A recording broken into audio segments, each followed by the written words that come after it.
Hello and welcome, connoisseurs of fine common cardboard, to today's live stream and to this Let's Build Deck Building Blitz. Today we're going to be looking at Edge of Eternities with 4 commanders for cPDH Pauper Commander of the competitive variety. And we're going to see if we can blitz through these and give you a great starting place for how you can build these decks yourselves with a couple of options, a lot of different possibilities for these things. We're not going to necessarily finish the decks, but the goal is to move through these as quickly as possible. See if we can get 4 decks done in an hour. So really pleased to have everybody here with me. And don't have a timer on screen, but I do see that it is 10 o'clock. So by midnight, the goal is to be done with these 4 commanders from Edge of Eternities. These 4 are unique in that I actually think that they introduce something really spicy and different into the format. At least 3 of them do. And so we're going to tackle each one of those here in the next 2 hours. So beginning now. First one we're going to do, just to get worked, just to get ourselves in order here, is Monoist. What was it? Monoist Circuit Feeder. That's the one. Okay. And this one's going to be it's going to be artifact control, I suppose. We'll drop this one in here in progress. We'll do public for this one, and let's get going. All right, so Monoist Circuit Feeder. We talked a little bit about this one in the set review that I did. Was that yesterday? Wow. Monoist Circuit Feeder, pretty basic. That's why we're starting with this one. This is a great commander to start off with. If you enjoy control strategies, if you like black, this is going to play into a lot of the inherent strengths of mono black.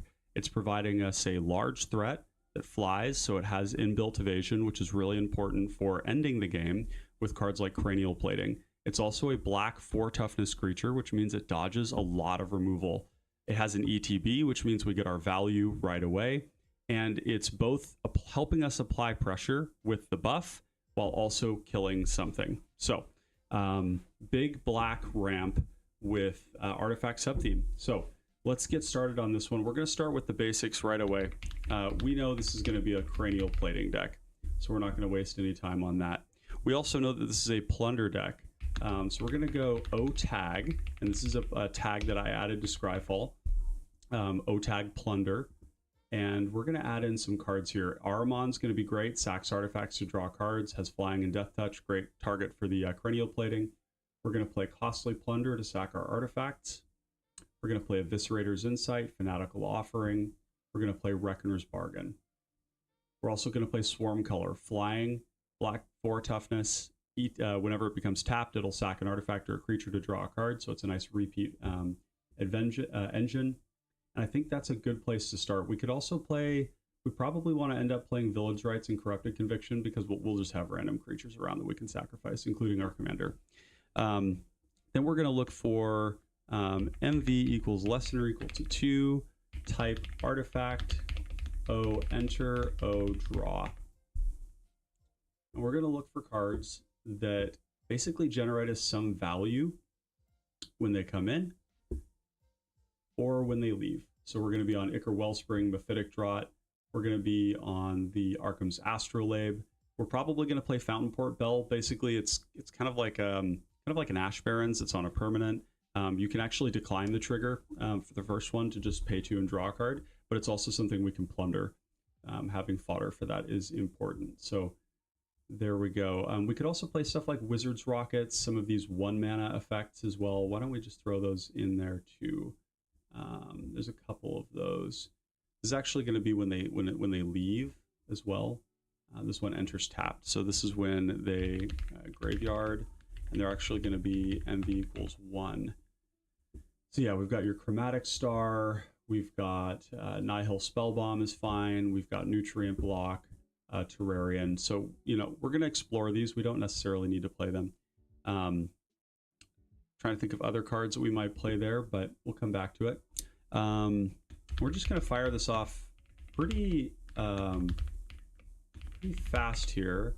So we have Pactol Terror, pings everybody when artifacts come in. We're going to play a lot of ramp, and we're going to bounce around here, so Don't worry about it too much. OTAG ramp type artifact. There's going to be a couple of creatures that produce artifacts as well that we're going to want to lean into, but this is a big mana deck. We're definitely going to want the Chalice. We're going to want the Felwar Stone. You know, we could play something. Gilded Pinions isn't as important because our commander actually has flying, which is really nice. But we're looking for the 2 mana ones here. Ornithopter of Paradise might actually be worth it, just because it actually is a flyer itself. But yeah, I think we'll drop that one in. The only problem is that we're going to be like wrathing the board and stuff, and this will die. So I think we'll pass on that one. Prize Statue is great. We can play this on 2, plunder it, and it's going to give us a lot of artifacts, a lot of value. Star Compass, Thought Vessel is going to be great. Wayfarer's Bauble, probably that one too. And then we've got cards like Gleaming Barrier. So let's do MV is less than or equal to 2. O Treasure, and it's going to be, let's see, yeah, less than or equal to 2 and involves treasures. So we've got like Direfleet Hoarder, Greedy Freebooter is kind of a slam dunk. It's just some of the best fodder you can get. Shambling Ghast for the same reason. We could go deeper into like Dire City, Undercity Dire Rat. We could go into Direfleet Hoarder, Gleaming Barrier. We also don't have Deadly Dispute. Somehow that one got missed. We got those, and then we'll add the rat as well. And these are kind of like rituals. It's a way to build rituals into a deck that won't have as many creatures. We're also going to want Kami of Jealous Thirst. This is just a really, really excellent card. 3 mana, 1/3. It's going to drain every time we draw 2, which we're going to do a lot. Speaking of which, we're going to go into Night's Whisper. We're going to go into Sign in Blood. We're going to go into Blood Fountain. We're also going to have Rowan's Grim Search. And probably because we're big mana, we're going to be on Siphon Mind. This is also a deck that's got removal in the command zone, so I think that you know, your Battle Rager, initiative type stuff is going to be good. Underdark Explorer. Trailblazer's Torch is also quite good because of its cost. What else? Let's see, we could compare this to... Yeah, we can go through some of the removal as well. And by the way, let me know if the audio is coming through clear for you. Yeah, just changing some of the... tuning some of the sound stuff here.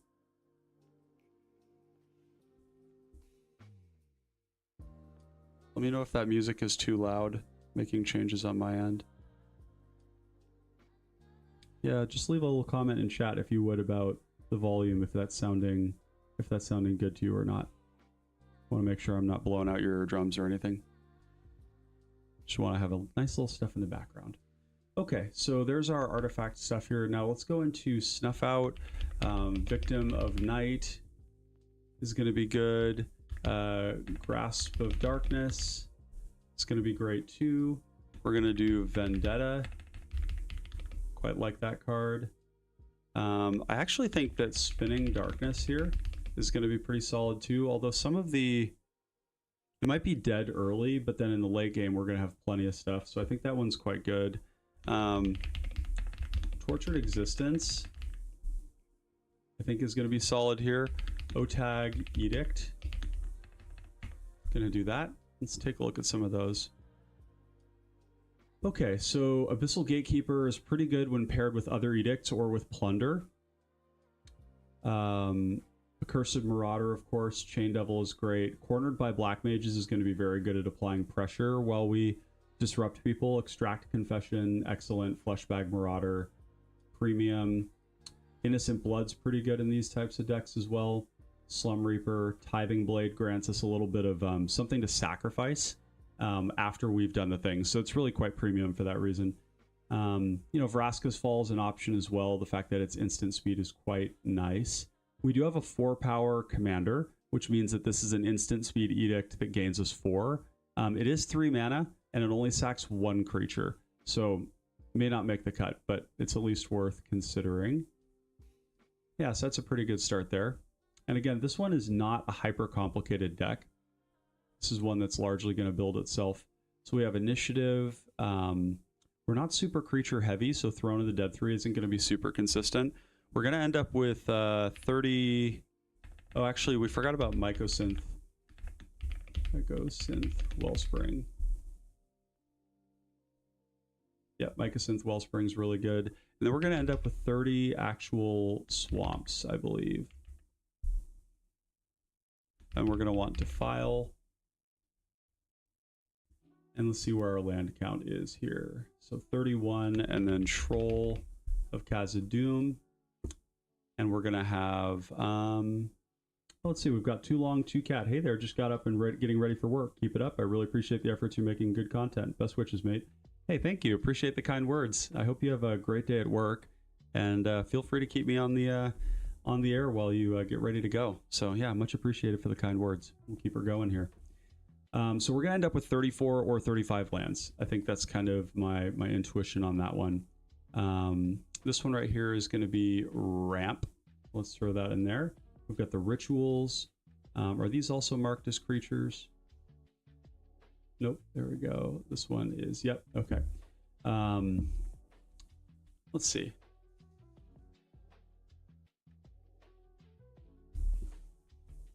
I don't want to like compare this to like another like Dalek. Take a look at Dalek and see what I might be missing. Yeah, Soldevi Adnate. That's a really good one. Bone Picker tends to be pretty good too. I like that one. Doomblade may or may not go in. We probably end up playing Crystal Grotto, Hidden Grotto. Opal Palace, probably not so much, but definitely Mortuary Mire, definitely Pestilence. This is about tokens, so not so much, but definitely the Priest of Yawgmoth. That card is also quite good. Ghastly Demise, pretty good. Grimbauble, very good in this deck. Bloodseeker, probably fine. Hey, Nicholas, welcome.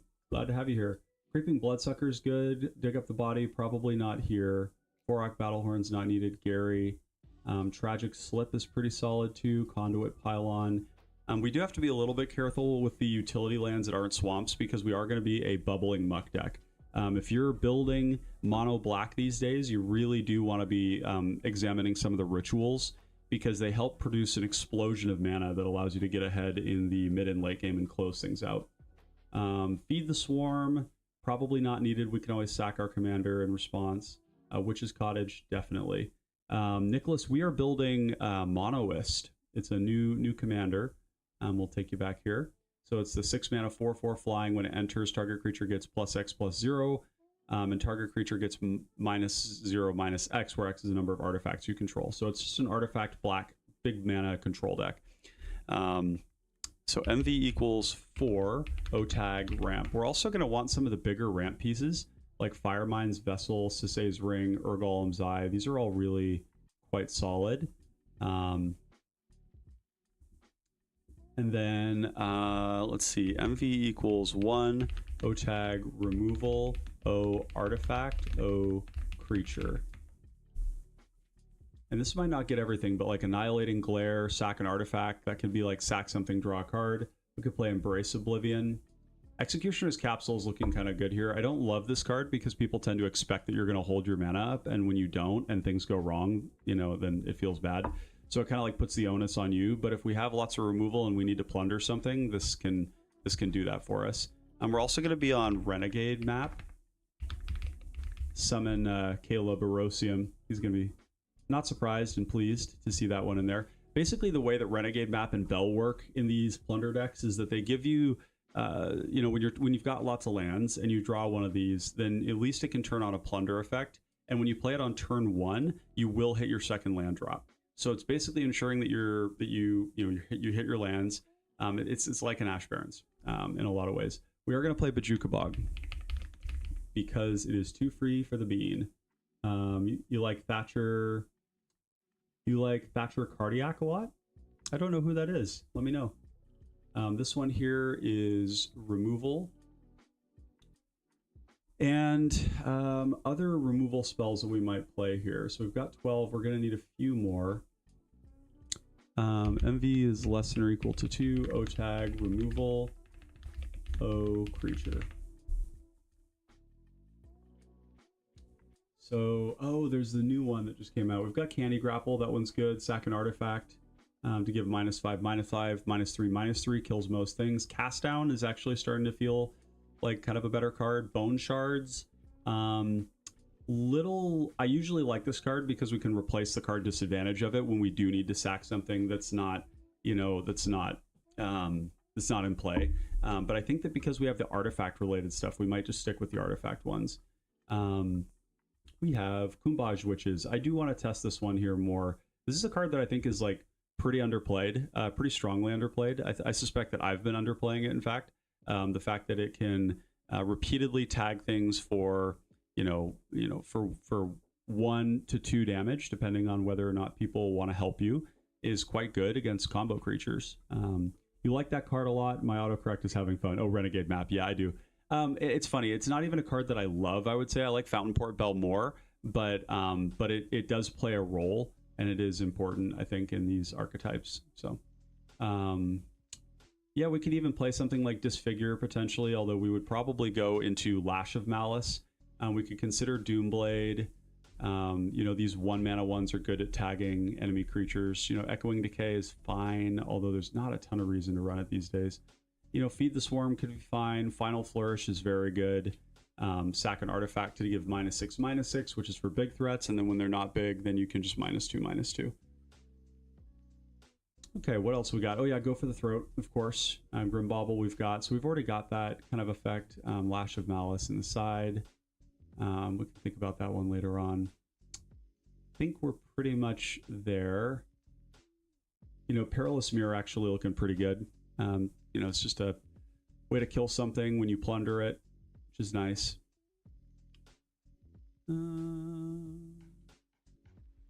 Other than that, yeah, Terror, that's primarily when you're splashing. When you splash, you'll do Terror. Tragic Slip might actually be a sideboard card. I don't know. Oh yeah, Vane's Treachery. That's the other one that's pretty good. It's the same thing as, same card as Final Flourish, just a different name. And we'll get the Night's Whisper, Victim of Night. Wither and Bloom is interesting, but +1/+1 counter isn't that significant really. In this deck, it just turns him from a 4/4 into a 5/5, which is not actually changing your clock. So I think we'll probably pass on that one.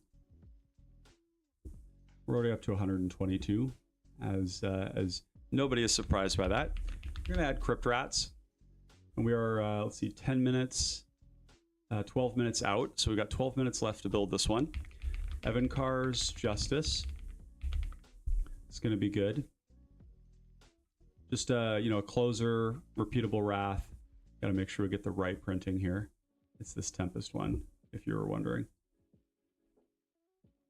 And of course, for Crypt Rats, there's only one appropriate thing for that, which actually is not the Visions one. It's the 7th edition foil, which is one of the most beautiful foils out there. But I tend to build my decks with the cheapest cards so that we can really flex this price point, right? Like we're looking at 124 cards, and this is a 40 card deck or $40 deck. Realization lately is I'd rather play on Curve than play Ramp and Mana Rocks. Yeah, that can be fair. It depends on what you're ramping into, though. Ramp increases your action economy, and when you have a lot of card advantage, you're able to cast more spells or cast bigger spells. And these Mana Rocks also have a secondary function, which is that in a pinch, we can use them for plunder to make sure that that we keep moving through our deck. And we'll just use this one here. Okay, so there we go, 39 lands. So we're going to go down on some swamps. And I do not know whether we're going to end up playing... See, the nice thing about the Mana Rocks is that because we have the Mana Rocks, we can actually use the rocks in some cases to cast things like Bubbling Muck, which then generates a lot more mana. Like Bubbling Muck and Hollow Marauder, you tap a swamp, or you tap a Bajuka Bog or a Mortuary Mire to cast it. But sometimes you have to cast it for a swamp, and that means you're getting less out of it. So Bubbling Muck, Dark Ritual is an option. We're probably going to want Grave Flickers as well. Man, somebody needs to do this. This would be a a great benefit to the community. OTAG Grave Flicker. If you're looking for a project, you can go to Scryfall and you can go down to the bottom and go into Tagger like this. And you can look up cards like Supernatural Stamina. This is something I do a fair bit of here. And you can see all of the tags that people are using. And then you can add them. So like these ones are Cheat Death, looks like, you know, probably Scam is in here somewhere. I don't see Scam actually. So why don't we do, let's try that. OTAG Cheat Death. Okay, yeah. I do think that this is a possible avenue. I don't really love grave flickering, but I think that it's something that, you know, might be nice to have a small package of in this deck. We could do Feign Death, Fake Your Own Death. I like those, Not Dead After All. Peregrine Beckoner is kind of interesting here, although it's not really my favorite place for it. Supernatural Stamina, Undying Malice, these are classics. We could do, you know, we're not going to play like a huge package of these. So yeah. Wow, 13 of you. Welcome everybody. I hope you're having a great day out there. So we got our rituals there. We've got pingers. Are there any other pingers that we want to be playing? Let's see. So it'd be O whenever, O lose, or O damage. O each. And then, yeah, let's see. Oh yeah, Black Mage's Rod. Totally forgot about that. Cabal Paladin even looks a little good here. It's kind of interesting. You know, it's all based on historic spells. So if we were to go back here, for example, we could see that we have 35. Yeah, 35, so 1/3 historic. Commander's not historic. Mirkwood Bats, I don't know that we're going to have enough to really do those things there. Nicholas says, I've been building and playing a deck a day for the past month. It's a great journey. Wow, that is, that's bold and awesome. I bet you're learning a lot. Let us know what you've enjoyed most. Raven of Fell Omens actually looks pretty good here. You know, crimes, the fact that we have a crime on our commander is big. It's also a flyer for cranial plating. So that's good. I think that's about it. I was looking at Dross Claw as well. The fact that it's a living weapon means that, you know, this can be equipped onto something. It actually deals damage that's very similar to a cranial plating, except it comes out earlier, which means that it deals more damage over the course of the game, or about the same amount of damage over the course of the game, because you can come down, attack right away, and then you can plunder the token and then re-equip it to a flying threat to get this attack trigger. So I quite like that one as well. It's a shame that we're not in Rakdos for a cranial ram, but c'est la vie. Okay, so pretty good start here. This is also going to be under removal. So let's, this is a nice little feature, by the way. You can drag cards up into the tags. So we're going to add that there. Too many removal spells right now, so let's cut some down. We're going to go and cut, how many artifacts? 36. It's a pretty good number. 13 ramp. We could probably cut this down by 1. Wayfarer's Bauble is one that comes to mind. I like the 35 lands total, although, you know, we could potentially cut to have another swamp cycling type creature. Marlborough comes to mind. Gloomfang Mauler is really good because that's going to back up onto our commander and make it into a 6-power creature, which is a 3-shot kill. There's also Rampaging Spiketail. So if you hit for 4, 4, 4, that's 12. If one of those is +2, then that's only 14. So that doesn't really change anything. Marlborough is very good. Just the ETB is strong on it. So I quite like that. And then we can cut down on 2 lands from that. And in fact, actually, let's just take it down to 34 for a moment. And then let's cut our... How many things do we have that sacrifice? 1, 2, 3, 4, 5. And then we have our plunders. I'm not sure about these corrupted convictions. I think those are actually going to go. I know that they're just like really efficient, but I just don't think we're actually going to have enough creatures for that. We're going to be like, maybe I'm wrong, but one thing that's coming back is the value, and I know it's, Nicholas says, one thing that's coming back is that value don't win. I know it's weird. Yeah, elaborate on that. What do you mean by value don't win? Okay, we got Bubbling Muck. We got these here. There's a possibility we're stretching our permanents too much in this deck, but we'll just have to see. Star Compass, you know, would we just be more happy with like an untapped mana rock? Probably. So it might even be better just to play a colorless rock there that's untapped, like Prismatic Lens. I think we can do that just to keep our action economy high. Okay, and we've got Raven of Fell Omens, good. Edict's good. I think we can cut back a little bit here. Abyssal Gatekeeper might not be necessary here. You know, Innocent Blood, same thing. Innocent Blood is good, but both of these cost us an extra creature if there's another one in play, and that can be a little rough sometimes. We've got our Initiative. We don't have our Monarch. And then, let's see, what do we have for draw?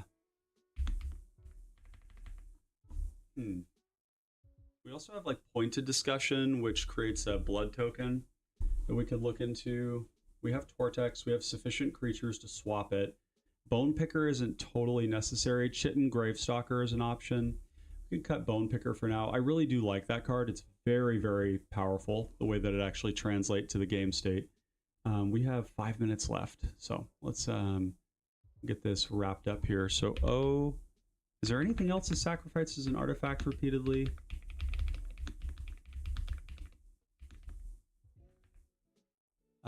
Not type instant, not type sorcery. So we're just looking for any permanent that can repeatedly sack artifacts.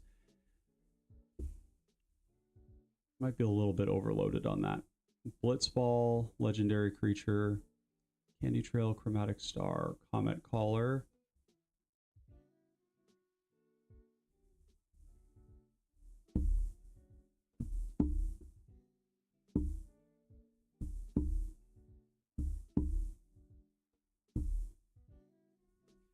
Oh, you know, we're actually missing here some of the key ramp pieces, I'm realizing.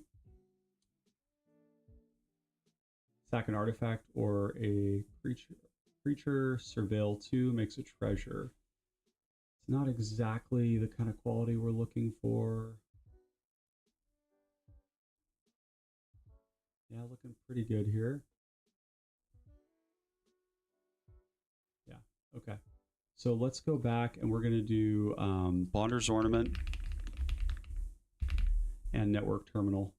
Both of these are really, really good in decks like these, where you're kind of shooting for that 9 to 11 timeline. Wayfarer's Bauble is nice. It does work well with our swamp effects like Defile and Bubbling Muck. So maybe we can cut something from the top end. I guess Firemind Vessel comes to mind because it comes into play tapped, but it does make black mana.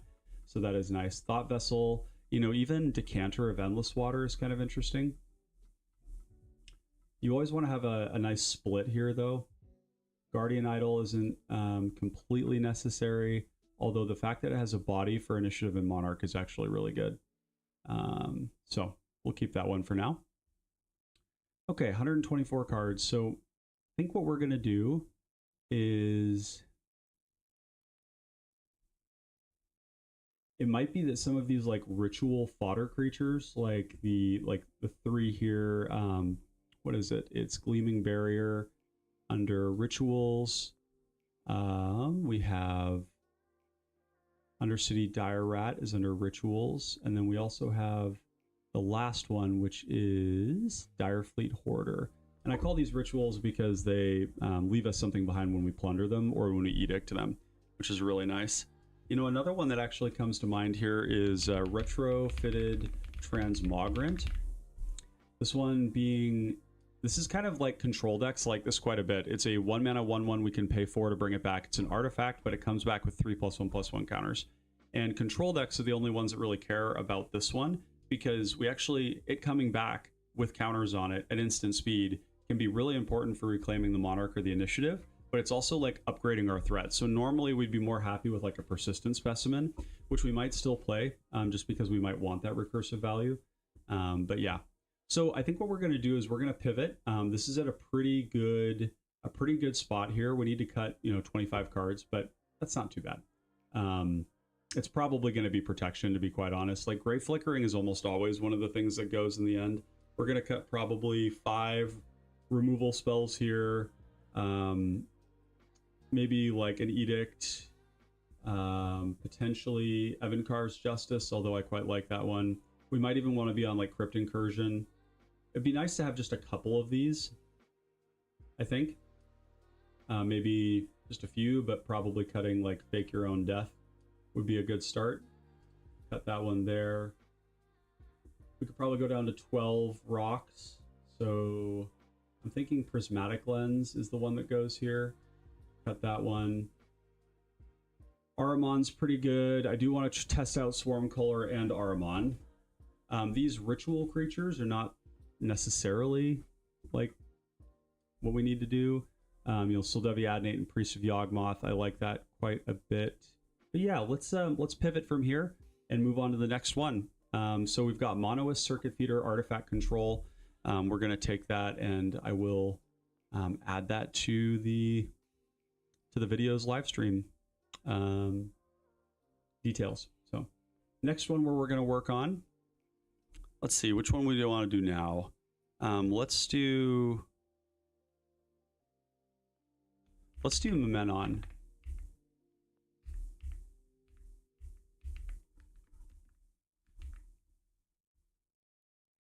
Did I spell that wrong? Yep. Okay. There we go.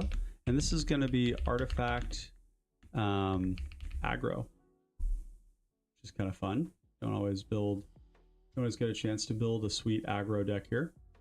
So let's do that. Okay, so Mimeon. Yep, I had it right. So Mimeon is a 3-mana, 1/3 flying. Whenever an artifact enters, we're going to put a +1/+1 counter on something. What's up, Caleb? Welcome to the stream. And this is actually pretty gross. It can put targets on its counters on itself. It can put counters on anything else. It itself has evasion, and it's relatively inexpensive. So, and the other thing is it's going to actually reward us for ramping if we want to, which is nice because then we can just like replay our commander. But there are so many ways to take this. So let's start by doing MV equals 1, OTAG evasion. And this is starting in maybe kind of a funny place because like, why are we starting with evasive creatures? But I'm a really big fan of taking like little stuff that can poke in and making it meaningful. So like Artificer's Assistant giving us Historic Spell Scry is going to be good. Cloudfin Raptor will grow itself. What's up, Winfro? Good to see you, buddy. Very excited to see this one. Well, I'm very excited to have you here. Cloudfin Raptor is going to benefit from our commander. So we could go Cloudfin Raptor into a 1-drop, which would grow it into a 1/2, and then the commander turns it into a 2/3, which is great. Maybe Atog could find a home. Potentially, although then you have to solve for another problem, which is evasion. Fairy Seer is good, just giving us a little bit of value there. We're going to be on Goldhound. Yeah, Menace and First Strike loading this up is going to make it a nice attacker. It can get our commander out on turn 2. Harrier Strix. And I think that Gale Blade is very good as well. Got not Lantern Bearer in this one, but the ones I'm really looking for are Mistcloaked Herald. Jace's Phantasm is like really, really nuts when it actually works. And it's just kind of doing the thing anyways. So flying artifact creature is kind of the nuts because you play this and it's basically a 2-power flyer right away, which is great. So Silver Raven, same thing, really nice. Slitherblade is good. Triton Shorestalker, and that's really what we're looking for. Wingcrafter could be used on certain things, but yeah, we'll start there. We're going to do a few pingers. So type creature O whenever, O damage, O each. Yep. And even though we're an artifact deck, artifacts are also non-creature spells. So we're probably going to go into a fair number of pingers. We're going to go into Firebrand Archer. We're going to go Ingenious Artillerist. Gutter Snipe might make the cut. Kessig Flame Breather is great. There's actually potential that we go into some discard stuff, although the reason that like you would go into Big Score, Unexpected Windfall, can't remember the other one's name, Pirate's Plunder, I think, that we go into those is actually because they are instant speed, they're drawing us cards, and they're making artifacts, which is nice. Just to, you know, make 2 treasures is also putting 2 power on the play, but we're not doing a ton of discard. Molten Gatekeeper is an artifact itself, which means it's like well above the curve, and we're going to get 2 ETBs because people will kill this, which is great. And we're going to have a lot of creatures. Mysidian Elder, also great. Reckless Fireweaver is like S tier here. We could play into Tandem Lookout. Totally doable. You know, you put it on like a 1/1 flyer to draw cards. It's not fully necessary, so we'll do sideboard for the moment. Generally speaking, when you're playing these pingers, you would also go into Thermo Alchemist because it just translates to a comparable amount of damage. And Unruly Catapult is a little bit less, but it taps every turn, so we're getting damage every single turn anyways. But the Unruly Catapult has the benefit of being just a little bit tougher. So we'll put these ones in the sideboard for the time being. And then we're also going to look for Impact Tremors because we are actually going to have a lot of creatures in this deck, so it's going to be good. And actually, Witty Roastmaster is probably gasoline here too, just in the same way that Impact Tremors is. Let's just do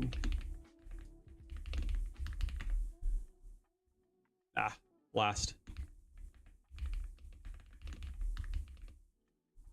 There we go. Okay, now we're going to do the classics, Thoughtcast. And because we're doing this quick, I am going to jump around quite a bit. We're going to do Thoughtcast. We're going to do Disruption, Protocol. We're going to do Springleaf Drum, I think. Or actually, let's do MV equals 0. Type Artifact. I think that there's actually quite a bit of reason that we want to have like a lot of zeros. Especially like a Bonesaw. Erosium Keep Watch of one mind. If the commander is human. It is not, unfortunately. It is a jellyfish, a most unusual creature type. So I think that some of these ones that grant vigilance are kind of interesting to me as well. But definitely Ornithopter, Phyrexian Walker, Seat, Silver Bluff Bridge, Shield Sphere, Welding Jar, and Tormod's Crypt. Reverse Engineer, Thoughtcast, Sojourners. Man, Nicholas, you are on it. Okay, let's do that. I appreciate that. Yeah, you guys just drop all your thoughts in there. So let's just do O Affinity. Yep. And we're going to do Frogmite. We're going to do Gear Serpent. We're going to do Mirror Enforcer. Scale is great. Tooth is even better. We're going to do Steelfin Whale is great. Somber Hoverguard is probably worth. It might get a little dead in hand in the early game, but we'll just have to see. So we'll put that one in the sideboard for now. This one is kind of interesting. When we have affinity with this, you attack or you block and it returns to your hand, and then you can play it again. Oh, but it's not an artifact. It's not an artifact itself. Never mind. Okay. And then we have, yeah, all the ones that you listed there. So Reverse Engineer. And we're going to do, yeah, Ornithopter of Paradise is pretty clutch. Type Artifact, type Creature, O-Tag, Ramp. So, yeah, like Ethereum Sculptor, Foundry Inspector.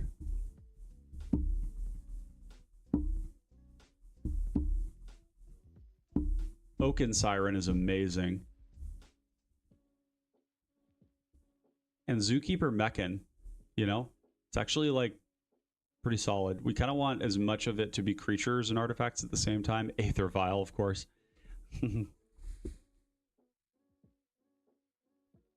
Yeah, Gearseeker does have its own evasion. And then let's do MV equals less, we'll just say equal to, less than or equal to 2, O, enter, type artifact. And let's just see what we get, because we're looking for stuff that's going to draw us cards. So Arkham's Astrolabe is good. If 2 or more permanents enter the battlefield this turn, attach it. So this is a bone splitter. That's going to be good enough, I think. We will also want probably Candy Trail. You know, Cogwork, Wrestler, and company are kind of interesting. You know, you can flash them in as a 2/3 for 1 mana, and then like mess up combat for somebody. Yep, Ethereum Spinner. So Ethereum Spinner might work. We just have to make sure that we have like enough payoff for it. I really like that card, and I gotta say, I wish we could play it in more decks. This Cogwork Wrestler being a flash artifact is really interesting. These things are going to be so strong here. It is 4 to equip, but we're going to put it on stuff that's like probably not worth killing. Cryogen Relic is really good. Experimental Synth is great. Fountain Port Bell is great. Head Splitter, nothing super special about that. It's coming in and it's making like a 3/2 with the counter. Ilvoy Lightjammer is exactly what we want. Same with Instant Ramen. Same with Javelin of Lightning. Just a buff that's going to attach itself. Inventor's Axe, same reason. Iron Apprentice is interesting because we're going to get a 2+1/+1 counters on it, and when it dies. So this is actually like the modular stuff is pretty damn good. Melded Moxite's great. Bane Splitter attaches automatically. This one's kind of interesting. Every time an artifact enters, we can pay 1 to put another counter on it. It does not have evasion though, so let's sidetrack on that one for a second. Scavenged Blade is the same as a Bone Splitter because it attaches. So Bone Splitter would be 1 and then 1 to equip, which is kind of the rate that we're looking for. But this one is an equip for 3, which is still totally doable. Prize Statue, if we have enough stuff that sacks artifacts, is kind of interesting.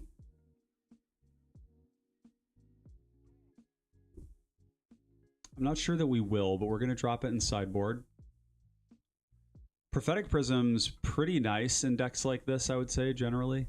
Scrapwork Mutt is 2 on 1, but it's kind of a mid creature in general. This grants Menace and +1/+1 a couple of times. It itself has Menace.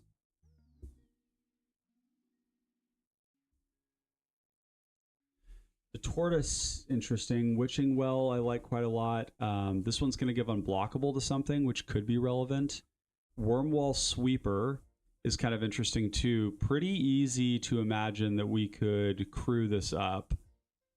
So like a Surveil 2.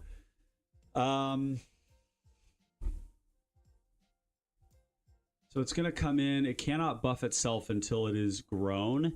So the counter will always go on something else. There's also like Tawashi Songshaper, whenever an artifact enters, +1/+0, but I don't know that that's it. Wedding Invitation is pretty good. Utility Knife is kind of like a Bone Splitter. Let's just queue up the Bone Splitter here. And then we're also going to go back and let's just grab the, Adventuring Gear is pretty interesting. I think Adventuring Gear ends up being like Bone Splitter enough of the time that we're like happy with it, and the toughness is, you know, worth. Candy Trail's good. Let's go take a look at modular. Arcbound Slasher could be like the top of our curve. Modular 4, it's going to come in actually as a 5/5 potentially with haste. It's a little expensive though. Arcbound Tracker I do like. When you cast a spell other than your first spell each turn, put a +1/+1 counter on it. That's kind of at the number that we're looking for. Modular. Type artifact O counter. We're going to end up going into Proliferate as well.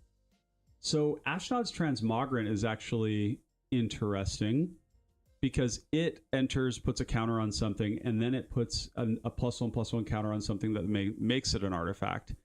So it's kind of like a Bone Splitter.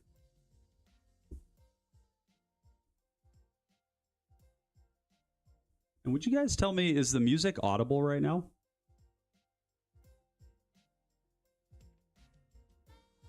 My audio mixer is showing me kind of inconsistent results. Demand Answers, Perilous Research, and Treasure Cruise. Yeah, I think those are all really good. Golem Foundry is going to go hard. The Scuttler here, that is really good. Can't be blocked. It is 3 mana, but it is an artifact, so it's, you know, maybe fine to have something like that.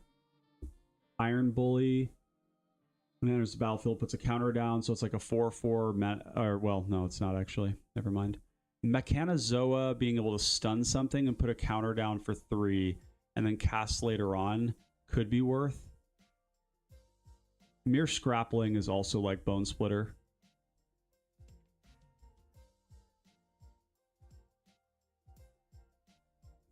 Sparring Construct. Oh, but it only puts a counter on a creature you control, and it has to die. So let's go ahead and then go into Proliferate. You can't hear music at all. Really?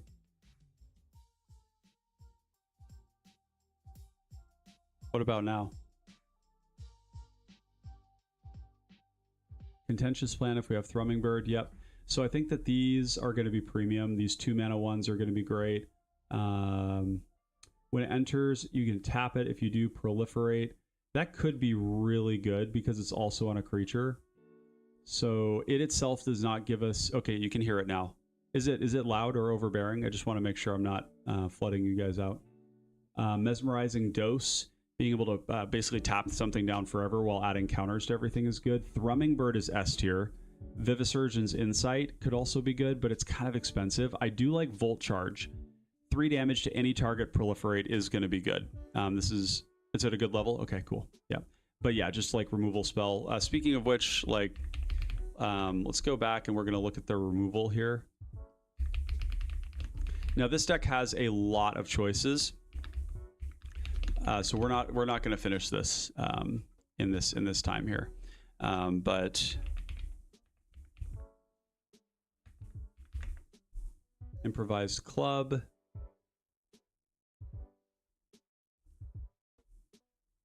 $39 creatures. So O-Tag, counter, spells, MV, less than or equal to 3. Yeah.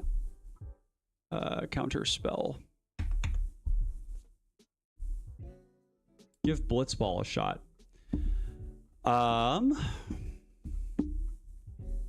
Maybe. Yeah, maybe. We potentially could be an Abjure deck, but we're definitely going to be an Arcane Denial deck.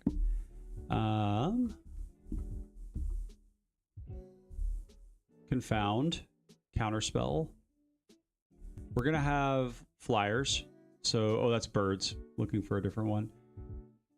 Deprive is an option. Dispel is good. Dispersal Shield is actually pretty solid. It's gonna counter most things, and it's gonna work really well with our affinity cards because they're just higher mana cost. Don't Make a Sound. Envelop, Essence Scatter. This makes a lander. Extinguish, False Summoning. Ice Out was the one I was looking for. You sack an artifact. It's a 2 mana counterspell. Intervene's pretty good. You know, Is It Charm? Not my favorite card. Lofty Denial is what I was looking for. Mana Leak is defensible here, but Metallic Rebuke is really what we're looking for. Negate.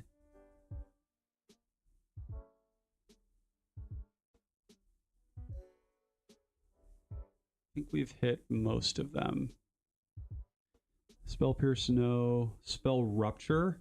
The greatest power of creatures you control. Early on, this will work, and as things grow, it will become better. Although we do want to spread the love out, so maybe not. You know, we could look into playing like the Hatchling and the Drakeling, but we don't want to load them up with counters because they're going to die. Stoic Rebuttal, that was the one we were looking for. Thought-Bind. Oh, the Replica is kind of cool. Like an onboard Miscalc. That's also an evasive creature that's also putting a counter down. I think we can play ball with that. Okay, that's way more counter spells than we want. We probably also want to do a split of like Hexproof. And again, we're not gonna, we just need O. We're not actually gonna get to the end of making these, we're actually not gonna finish this deck, just like the other one, because it is, the goal here is to just get everybody a starting point. I think that these are definitely good because we are kind of like a low to the ground combat deck. We probably want some number of these and then a smaller number, like a slightly smaller number than what we currently have of counter spells. So the ones that strike me as being potentially problematic are, I really like Confound. Dispersal Shield is probably going to be somewhat inconsistent. Stoic Rebuttal, Protection. Ice Out makes us sacrifice something, so I think that one might end up not making the cut, but we'll see. Stoic Rebuttal is very good. Wizard Replica might not make the cut. We have the Affinity creatures. So let's get these tagged. We still haven't added Bone Splitter.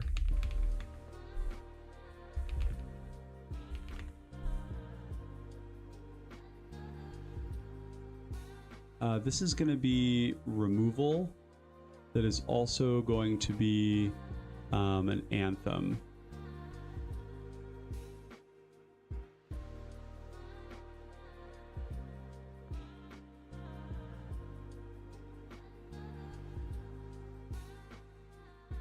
This is also our draw.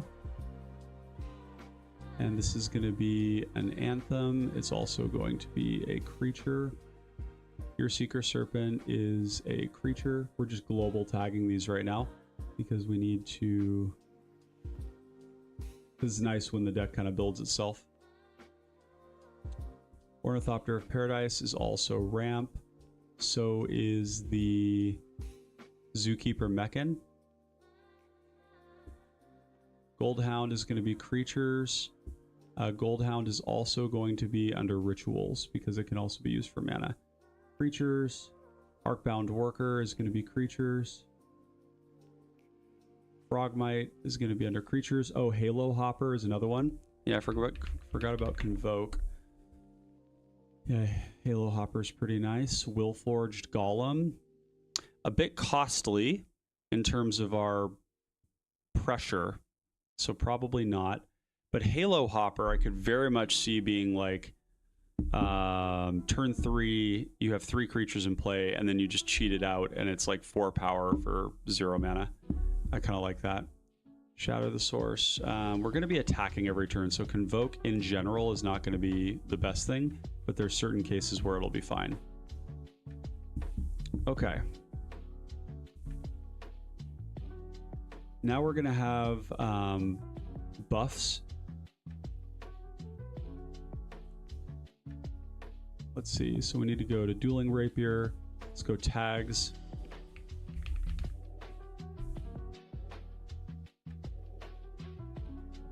Oh, did I not universal tag that? I guess we won't do universal tags for these ones because they go in a lot of weird places. So buffs.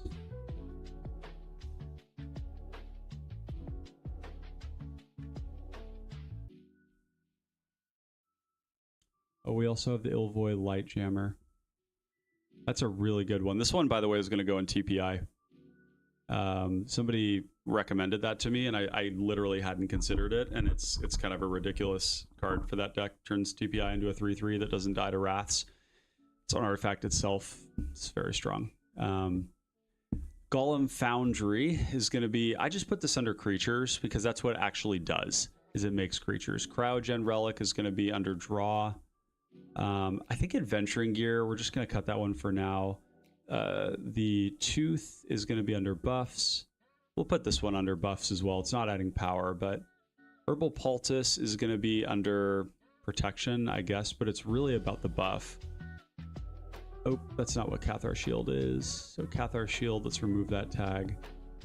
Bonesaw is going to be about the buffs. Oh, and you know what? We probably want leather armor. Patuan says it's 2 a.m. in Quebec. Yes, indeed. It is 2 a.m. somewhere. Indeed. Transmogrant. This is going to be about the buffs. We'll just put all this stuff in buffs. We're at 100 cards, so we're technically at like 130 right now. This is also a buff in this deck here.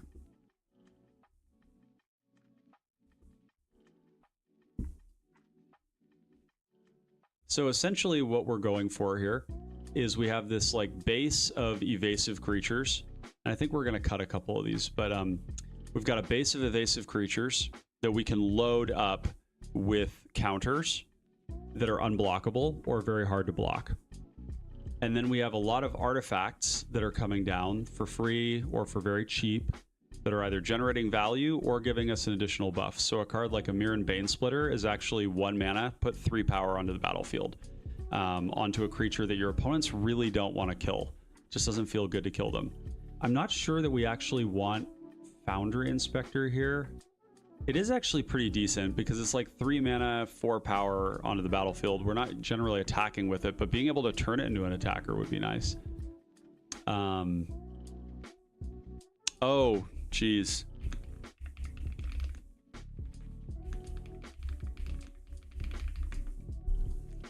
Duh. Filigree Attendant is super stupid in this deck. It's like cranial plating.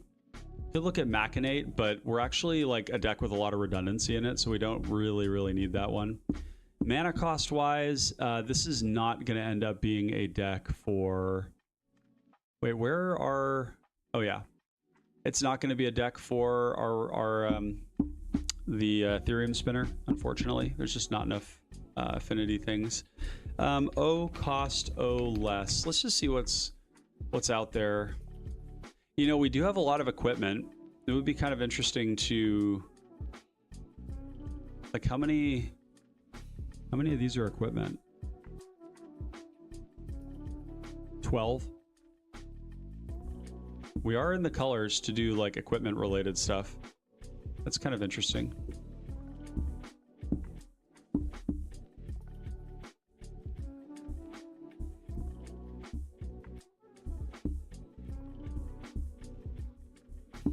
Oh, this is good. You control an artifact creature. Potentially good. 1 mana, return a non-land permanent is a nice rate. Of 1 mine, not gonna work. Molten Monstrosity is kind of interesting, actually. This one probably looks kind of strange, but like if we do end up with like a 5 power creature, well, I guess with a 5 power creature, this is still 3 mana, but it does have trample. I'm just envisioning a world where we like load up our stuff. They're big. Like, okay, so if we have a... We go Triton Shore Stalker into like Fairy Seer and a Mimeon Banesplitter. Oh, I guess without the commander out, you don't really want to put the equipment down. So like, what's the earliest we could have this out? You go 1 drop, something else, commander on turn 3, turn 4, we play out a bunch of artifacts, and one of them is an equipment. So say we play 2 artifacts, like a Cryogen Relic and a Mimeon Banesplitter. Then that is 2 artifacts and 2 power off of that. So we could turn something into a 5 power creature on turn 4. I suspect this might actually be worth. It's kind of a weird one, but I like these cheap, big threats that come down in the mid game and help us push, right?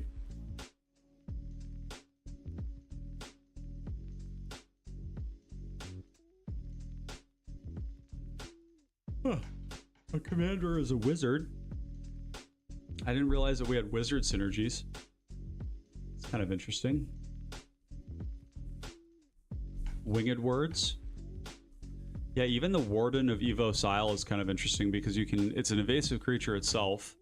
It comes down and it gives us a cost discount for it. And then we can run it out. It's a little funky because it's delaying when our commander comes down, but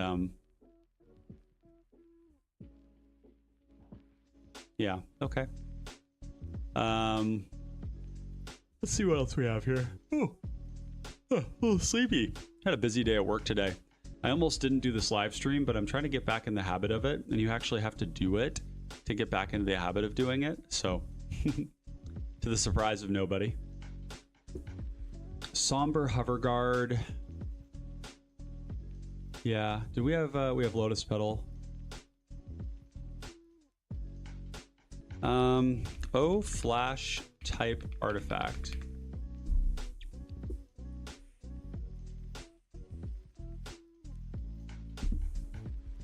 Oh, that's kind of cool. +2/+0 trample for 2 mana. So it's kind of like a single use. Oh yeah, Crashing Drawbridge we definitely want. That's a great recommendation. Instant speed, trample buff, and then later on it can crew for 1 to attack as a 3/1.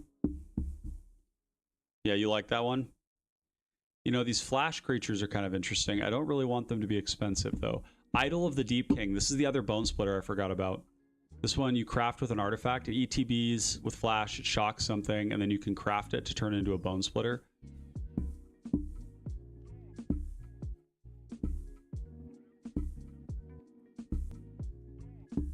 What's the other one I'm thinking of that gives trample?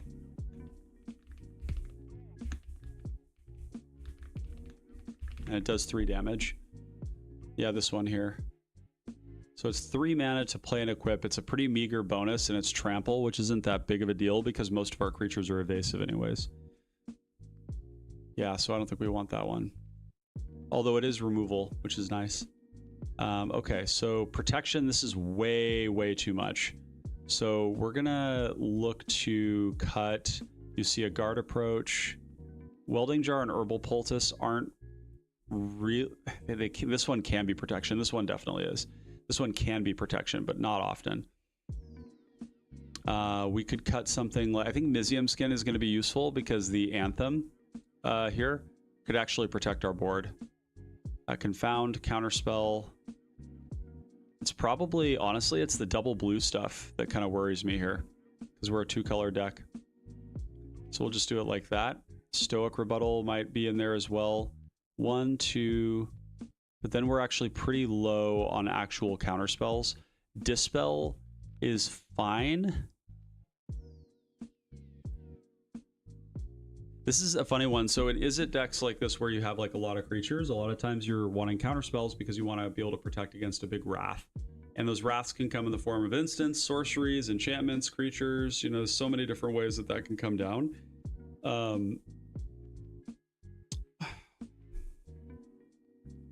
Oh, and see, we're also competing with like Cloud of the Dominus too, which is insane on our commander. Okay, in terms of creatures, we can probably cut like the Iron Apprentice because I don't know how this is gonna die. Mere Scrappling, probably fine to cut too.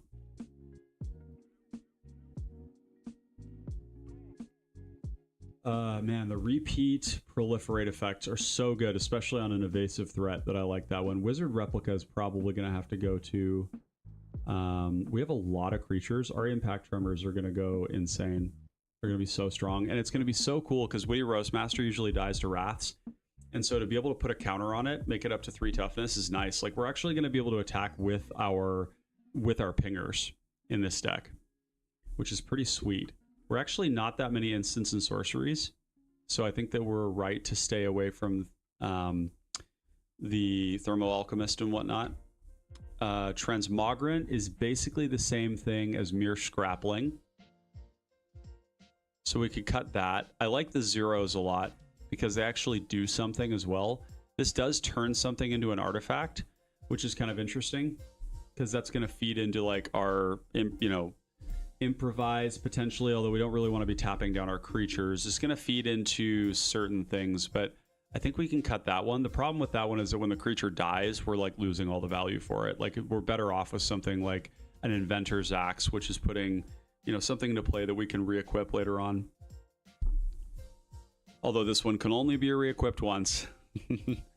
Bone Splitter, Tormod's Crypt. I don't usually like playing this, but in this deck where it's like free power, it's a buff. Goldhound, Gearseeker Serpent. A little bit interesting here. Like, what's our curve for artifacts? So 9 artifacts at 0. We have 10 artifacts at 1. And we have 11 artifacts at 2. So yeah, I think, you know, our affinity stuff is going to be pretty solid. There were some comments earlier. Demand answers, perilous research, and treasure cruise. Yeah.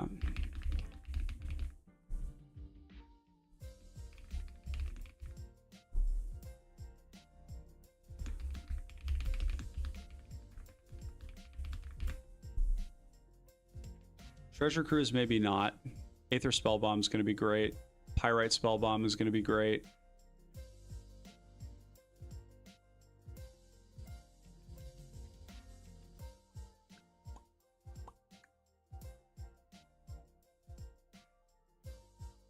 So sleepy.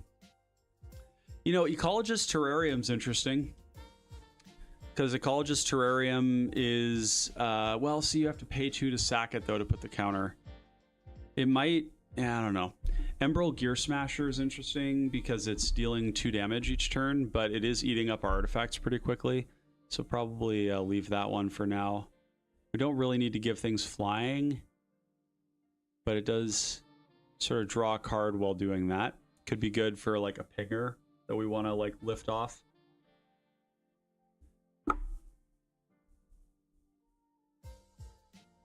Krark Clan Shaman looking kind of busted, actually. Yeah, one-sided board wipes. We like those.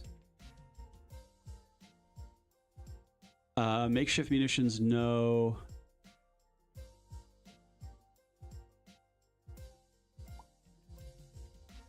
I will say, Orcish Vandal is kind of a house. Any target. It's pretty good. Definitely Renegade map. Sage of Latinam is kind of interesting.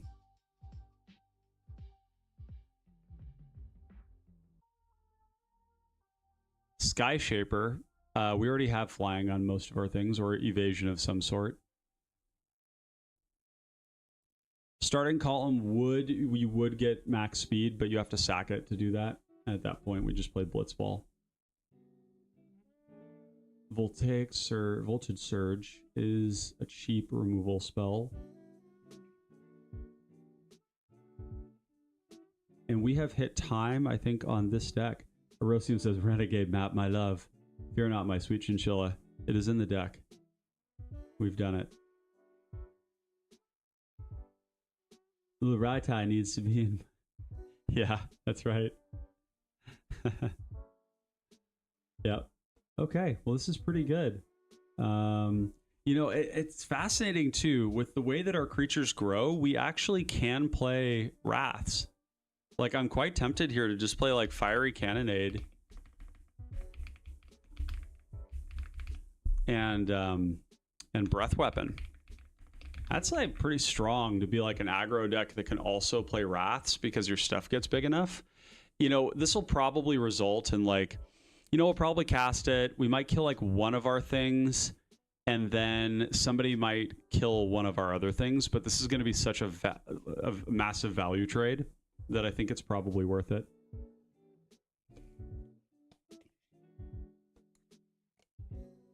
Okay, so where you're going to want to be in this deck is with probably like 10 removal spells, these Wraths, 10 protection spells. So we'll probably cut 5 here, add 2 here,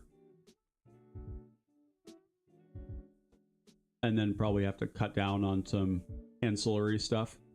Like, some of these evasive creatures are not like necessary, like Harrier Strix is fine, but it's like, it's actually one of the better evasive creatures, but that's not like we kind of just want the ones that are like unblockable mainly, or they're also artifacts. Winfro says, how big are we expecting the creatures to get? Fling is a possibility. Probably not big enough for Fling. We are playing something like that though with Improvised Club. You know, 4 damage to any target. It's pretty good. Let me just look something. O artifacts. There's some cards that I'm forgetting here.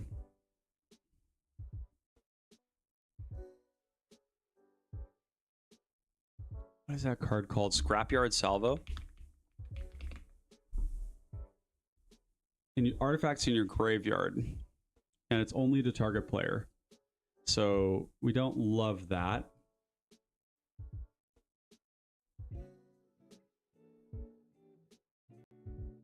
Some of these, see, the fact that this is like ramp, only for certain things though.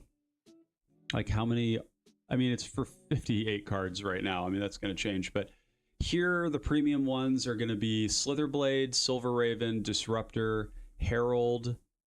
Probably not the Gale Blade, even though, again, this is like Harrier Strix. It's one of the best 1-mana evasive creatures we've ever had. It's right up there with Harrier Strix. But in this deck, it's not an artifact. It's not unblockable. The flash is nice, but like, again, we're kind of cutting down. Fairy Seer is good because it's giving us the scry. That translates to a lot. Like Fairy Seer is a Witching Well or a Candy Trail that's also a creature. And when you play that on turn 1, it dramatically increases the odds that you're going to have like a very functional game. You can keep like a 2-land hand and then find your land. Arcbound Worker is interesting, but like, so what? Comes down as a 2/2, and then when it dies, the counters go on something else. But like, when does it die? Like, do we make it die? Dies to our wraths, I guess. I'm not necessarily convinced. Shield Sphere is going to be a house that's going to absorb a lot of damage, and the cool thing is we can continually reset the counter. Oh, and it doesn't take away from its power, so its power will continue to grow as its toughness stays the same. So if we're like up against the wall, you just need to block with it a lot. It's going to be great. Same with Phyrexian Walker. Some of these, probably. 2 mana for +2 power. Equip for 4. Yeah, we could potentially cut like this one. Although the re-equip cost is definitely favorable. If 2 or more non-land permanents entered the battlefield, that's actually not what I read initially. Leather armor, pretty nice. You know, the ward, a little extra toughness is not huge. This one might not make the cut. It is very cheap and it's like 0 to activate. Let's just do a quick look at equipment here. Because there are, you know, red is, this is definitely the equipment thing. So like Champion of Flame, although we don't really have a, oh, it has Trample.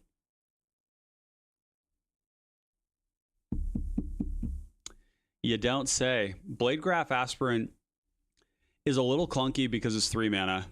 And we might actually just want to not have like a lot of 3 mana like threat related stuff. This is definitely nice. One of the beauties of this is that it's actually going to turn some of the like the lightning one, you know, the red and the colorless. That one then becomes 1 red for +2/+0 and first strike. And then it's actually reducing the equip. Oh, it's the ones that target this creature. Cost 1 less to cast. And then the equipment costs 1 less to cast. So let's take a look at the equipment really quick here and see. That really doesn't influence very many. 1, 2, 3, 4, 5. It only works with 5 of them, so it's not good enough. But like Champion of the Flame is kind of cool. The only thing is that Champion of the Flame, like 100% dies. Same thing with this Gavalier. Oh, Golem Skin Gauntlet.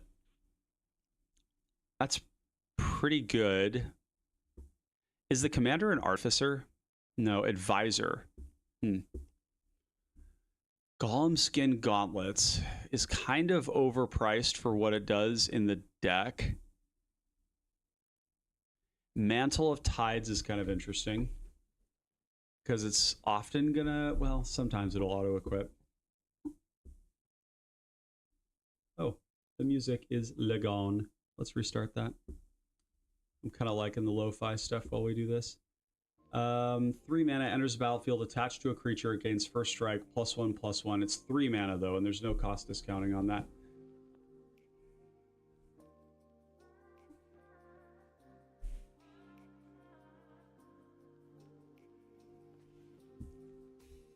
Okay. I think we're looking pretty good here. You know, in terms of removal, the things I'm thinking of are unable to scream, because we've got a lot of flyers. I really like these auras when we're playing a deck full of evasive creatures, right? Because we can punish somebody's creature, a commander ideally, and then we can fly in over the top and we can continue to hit them.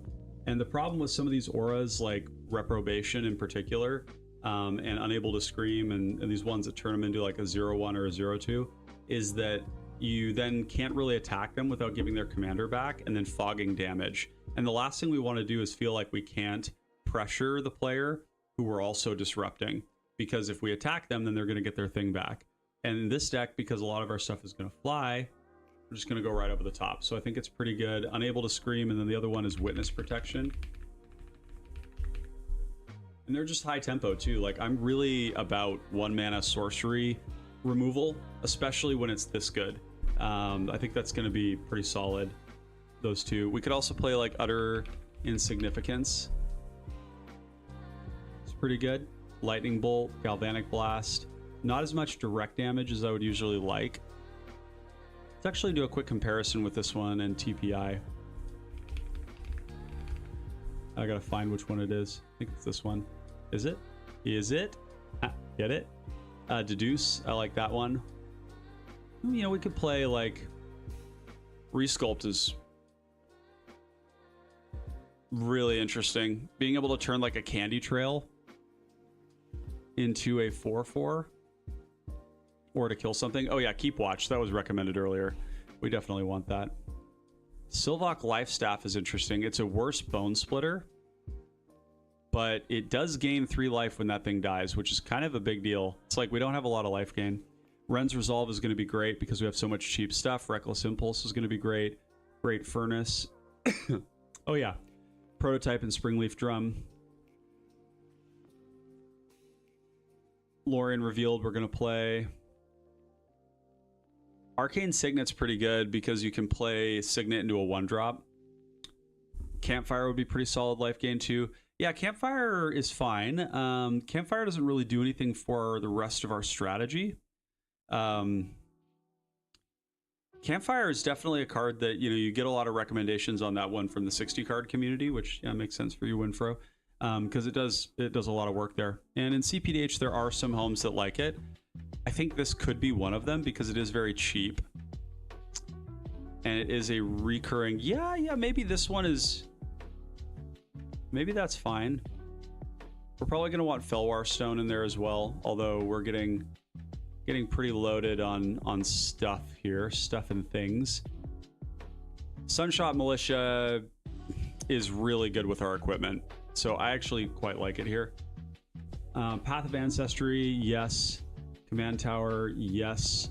Mystic Sanctuary, yes. Ash Barrens, yes. Yep, all these filthy duels. We could play Outnumber as well. We're going to have a lot of creatures. And they're probably going to stick around. Okay, so 145 and we don't... Oh, we have lands now, so we have to cut 45 cards. That's a lot of cards. Definitely a 60 card format brain. Fling was not a great suggestion earlier. Well, I don't know, you know, Fling with like the affinity creatures, you know, it's a lot of closing power. It's kind of like Double Strike. Speaking of which, type background. Tavern Brawler, kind of looking solid. It's 3 mana. It's really good with the affinity and the cards that are like cost discounted, but you know, one of the things with this deck, and I just want to point this out, a lot of people are going to want to build this as Voltron. Oops. A lot of people are going to want to build this as Voltron.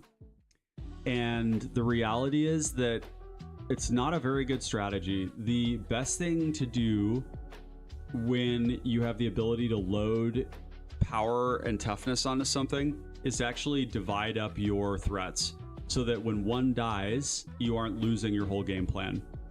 And I think that this one here, we're probably not going to buff it that much. We maybe put it up to like a 2-4, just to double our clock and like prevent us from dying to certain things, like a lightning bolt. But other than that, I'm going to be primarily interested in loading up the other stuff. 24 draw, Moxite, yep. You know, all the impact tremors effects would work really well with Glimpsy Impossible, but Glimpsy Impossible is going to hit like reactive stuff that we have to use on that turn, and we don't make a ton of mana. Foundry Inspector, I like the 2 on this. I don't love the 3, but it is like cost discounting. What is it cost discounting? Aether Spellbomb, Pyrite Spellbomb, Idol, the rest of our ramp, a bit of our draw, some of our creatures. Definitely works for affinity. Arcbound Tracker's a little bit meme. Gilded Scuttler is really nice because it's like doing like the tapping things down, and it's also unblockable, but it's also 3 mana.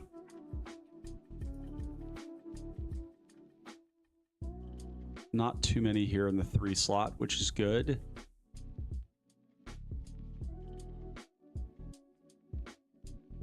Yeah. We can probably cut down. Let's see, what's our color distribution? Mostly blue, but not that much mostly blue. Oops. So let's cut one of these and one of these like that.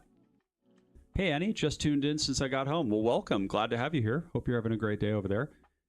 We are actually just a little bit above time on this deck. We need to pivot to the next one. My apologies. I got kind of lost in the sauce there for a second. So let's move on to the next one. And the next one we're going to do is... I got to look at my thumbnail. Let's see. What was it? Oh, yeah. My baby. My baby. I love this card so much. So much. And you'll notice there's a theme in this set. The commanders are really, like 3 of these 4 really good commanders are artifact centric. Artifact mid-range.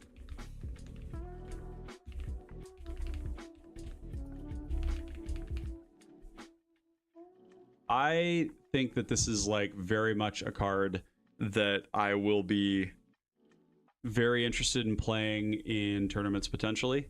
So let's take a look at it. Interceptor Mechan is a 4 mana 2/2 artifact creature robot with flying. When it enters, return target artifact or creature from your graveyard to your hand, and then it has void.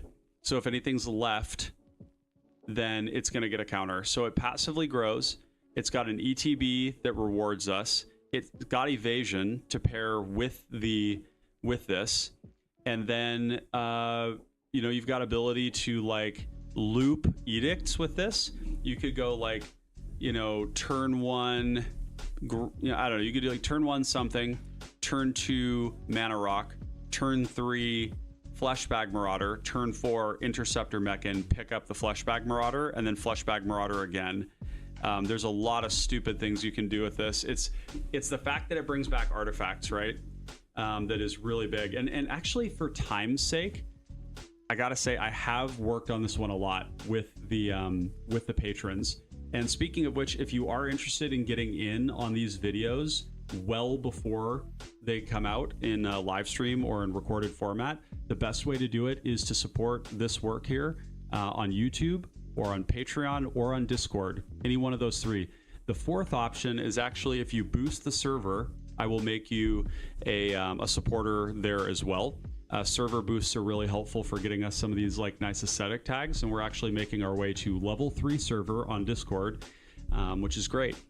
So this one here, I'm going to delete this deck, and we're going to take a look at Interceptor Mechan, and we'll just do kind of like a deck tech on it, because I'm pretty damn close to having this one ready for showtime, and there's no use rebuilding it or pretending like I haven't worked on it already. So let's take a look at this one in spoiler, or we'll do visual stacks. Oh no, visual grid. Yeah, there we go. Okay, so what is this deck all about? So the first thing is that we can get back artifacts and creatures when they go there, but that also means that anything that we put into our graveyard before this enters is going to get us card advantage. It's kind of reading like draw a card. So like a good example would be under our draw suite here, we have cards like Ransack the Lab, right? 2 mana, look at the top 3 cards, get 1, put 2 of those into the graveyard, and then we play the Interceptor Mechan and we get another 1 back. So this becomes better than Sign in Blood and Night's Whisper. It's really, really solid what this ends up doing. Like Rowan's Grim Search is the same way. Cast something on 2 like an Ichor Wellspring, Rowan's Grim Search at end step, right? On the Ichor Wellspring, draw 3 cards, put a bunch into your graveyard, and then Mechan, pull 1 out of the graveyard again. Very, very nice. Very nice synergy there. Resentful Revelation is the new Ransack the Lab with Flashback, which also means that anything that's going into our graveyard could also be a Resentful Revelation that would allow us to flash that back later on. It's also, at its core, an evasive commander in Rakdos, which is so big because we get Cranial Plating, Cranial Ram. It's huge. It's also because the commander grows passively, we're not really worried about like killing him necessarily, and we probably won't be able to with Pestilence or with Crypt Rats. So we get this nice stuff where we can kind of like wrath the board and not kill our commander, and then the that's also going to trigger the Void. Void is going to be triggered by anything we do to ourselves or anything we do to anyone else, which is amazing. We're also going to have cards like Soldevi Adnate and Priest of Yawgmoth that are going to allow us to turn our Melded Moxite, Ichor Wellspring, Synthesizer, Mephitic Draught, Wellspring type stuff into mana. And these are cards that tend to die when you cast them on turn 2. But it depends on the deck that you're playing it in. One sec. My lights went. I've got a timer at midnight. They all go out, or near 12. Okay, Google.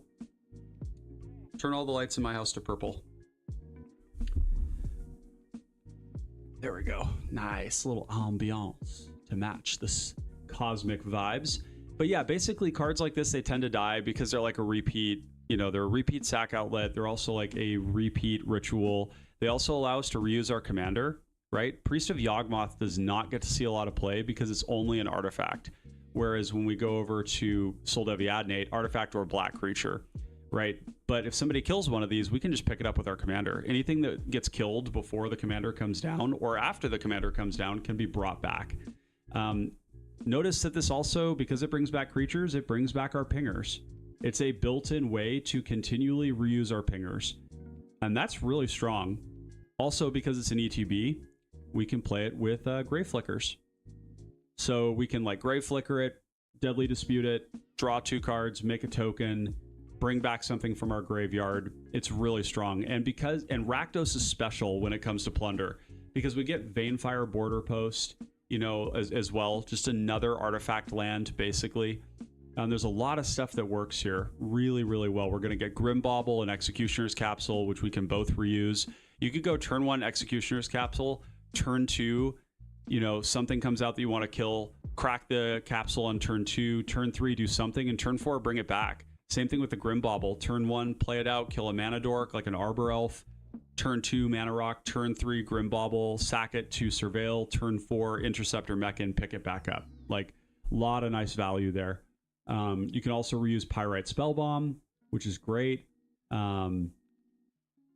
Where's the... Oh, the Black Spellbomb is the one that discards. Yeah, we don't play that. We're going to get, like, Improvised Club, stuff like that, too. And also because our commander, it can be like a threat, or it can be fodder. If all we want to do is grind, then sacrificing our commander and making mana with like Culling the Weak or with Priest of Yawgmoth or Soldevi Adnate is allowing us to generate card advantage. Or Infernal Plunge, for example, is another one. Also, we have like you could also be playing like Faithless Looting in this deck. That's actually kind of wild. I hadn't thought of Faithless Looting. It's really good in the beginning. Ooh. Ew. Yeah. You don't often find decks where Faithless Looting is good in them, and I know that's probably very controversial to those of you out there that like this card, but genuinely, the reason that this card is legendary, like a famous spell, is because you aren't really discarding 2 cards. In any deck where this is good, you want to pitch 2 cards into the graveyard that are better in the graveyard than they were in your hand. Like a Gristlebrand or an Atraxa or, you know, a Phoenix of some sort.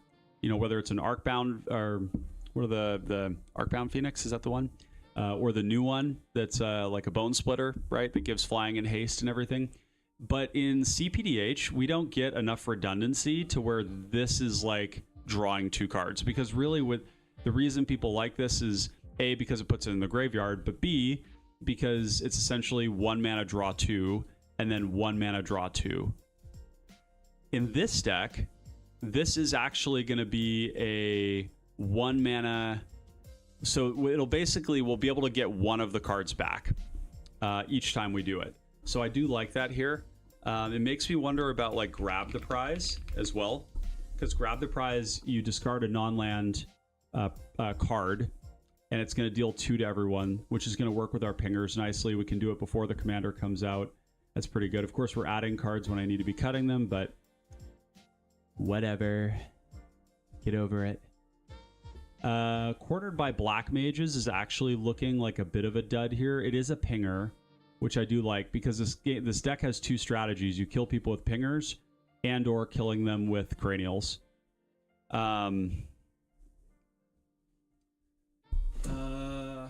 So we probably keep it. I mean, Cornered by Black Mages is just such a good spell. It's fine. 34 lands. Yeah, and we're not going to like perfect this right now, but Fake Your Own Death is going to come out. That's just 2 mana. Beamsaw Prospector is a new one for the deck. Turn 2 Bean Prospector, whatever this Bean Prospector. And then we can plunder it on turn 3. You know, make our, you know, especially if it's like a Deadly Dispute, right? And then we could, you know, do something with the lander. That's kind of nice because we are on all the plunders. Whatever. Network Terminal and Bonder's Ornament, pretty good here. Removal. So we have 15 removal, 8 edicts. Where are they? 7 edicts. So that's, so we're kind of on too much removal right now. A little bit. Too much do. What's up, baby? Good to see you, my friend. Oh, dang. It's 1:40 and he's still cooking. Yeah, here it's 11:40. But yeah, good to see you, man. Yeah, thanks for joining us. Look at that. We got 30 of you in here. That's so, that's really confidence inspiring. I've been away from the content for a long time and you all have been super patient. And to have so many of you here in the live stream is, it's really confidence boosting. You know, there's always that fear in the back of my mind that the break that I took from streaming, which was really necessary and very much like the adult wise mind thing to do, that I would never come back. And it wasn't like, and for a long time, it didn't scare me because it was because I knew that I would come back. But as it got out like to a year, and then it was like, wow, I've got a lot of things on my plate. There's a lot of things that are really important to me right now that are consuming my time. You know, for what it's worth, like right now I'm working on a product actually, that I will have more details for you in the future, but I'm working with a soft goods designer and a fabricator to make a product while I have my full-time job and with this side gig. So anyways, there were moments where I was kind of like, damn, like I really want to come back to this because it's leaving a void in my life to not do it. But yeah, so anyways, not to wax too poetic about that, but yeah, I'm really glad that I'm still doing this. So I'm kind of making a habit right now of just like making videos, and they're going to be maybe a little imperfect or a little hectic or things might be wrong, you know, whatever it is. But I'm not really worrying about that. I've been doing this long enough to know that like I'm not going to make perfect the enemy of good, and I always learn a lot when I make mistakes. So we're just going to be throwing things out there to try and keep the ball rolling, essentially, or get the ball rolling.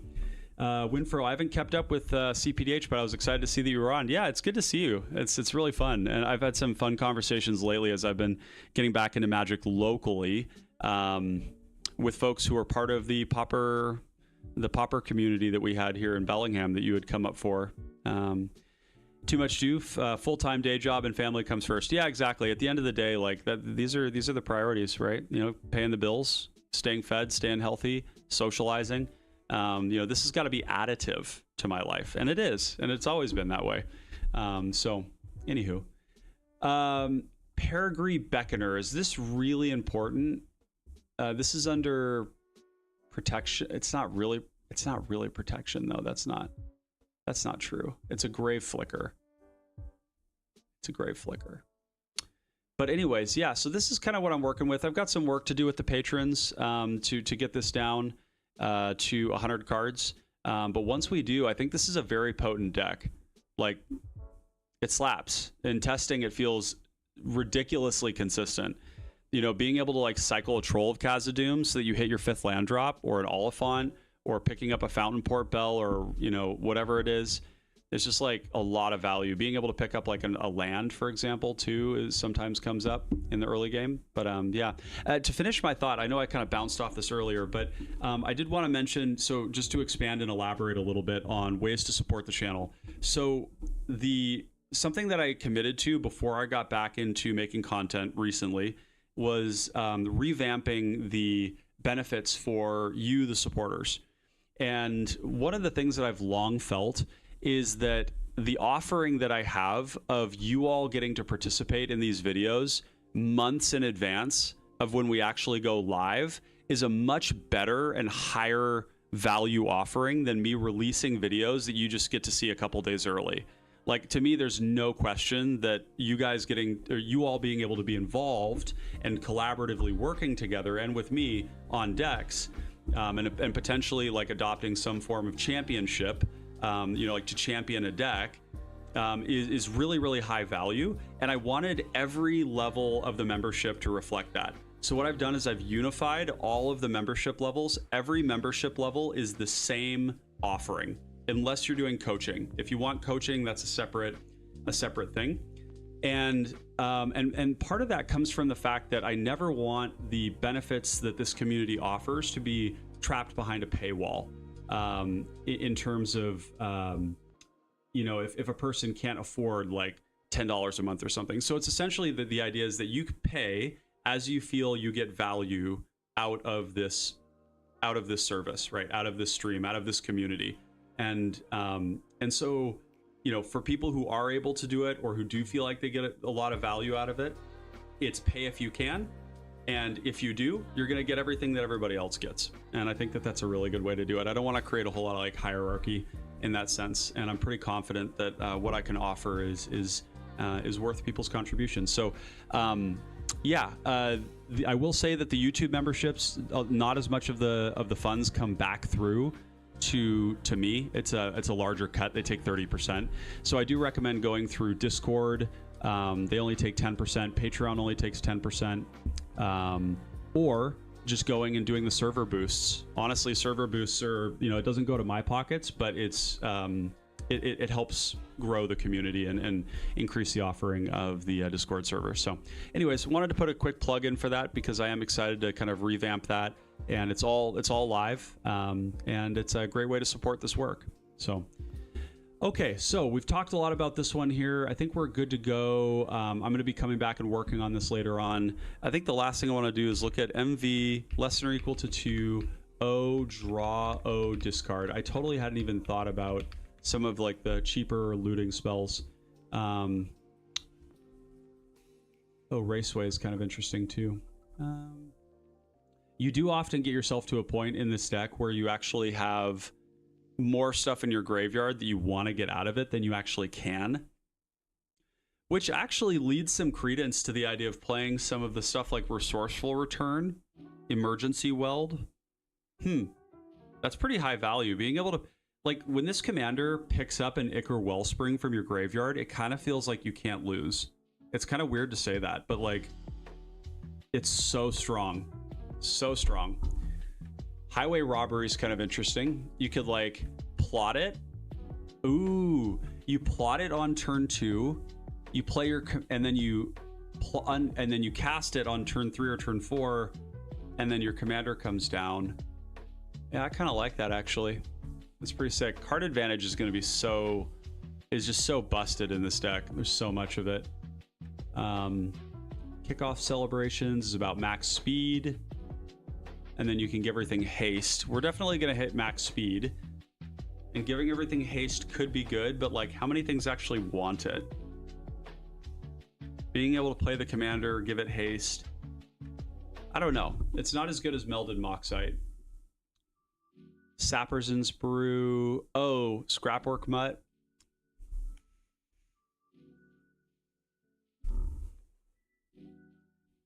Seems worth considering. Yeah, okay.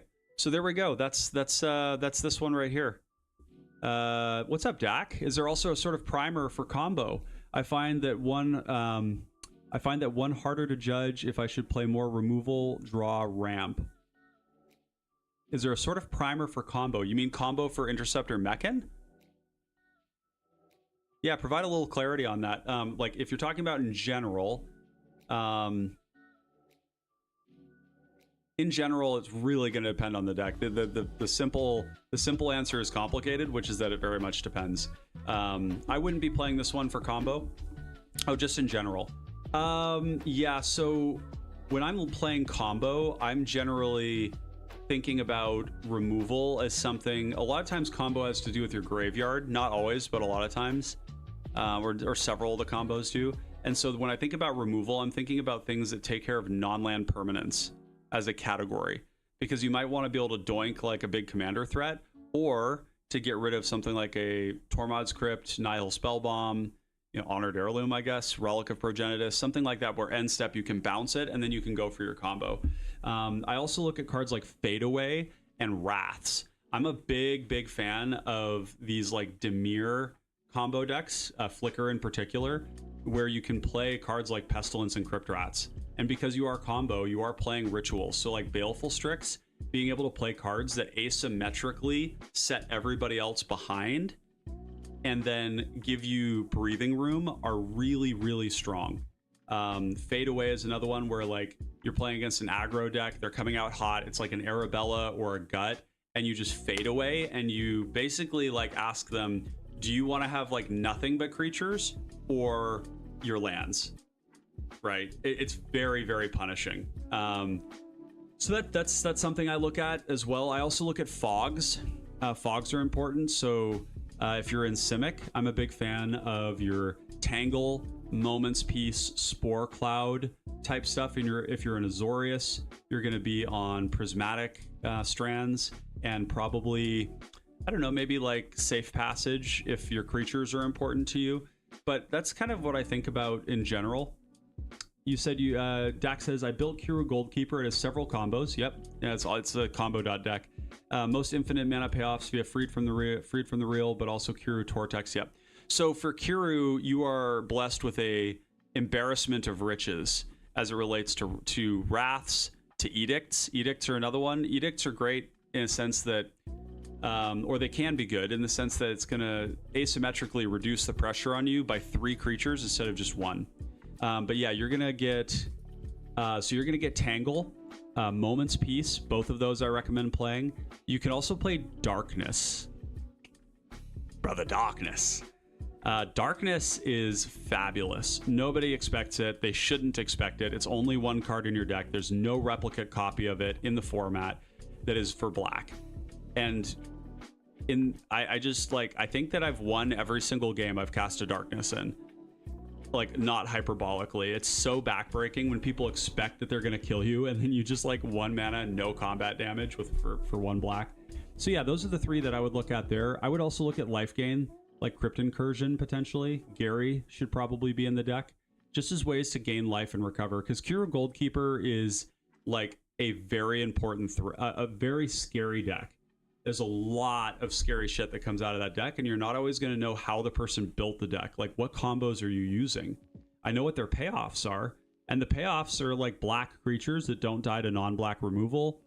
Cards like Pactol Terror don't die very easily. You are built around Tortex, which means you can get them all back again.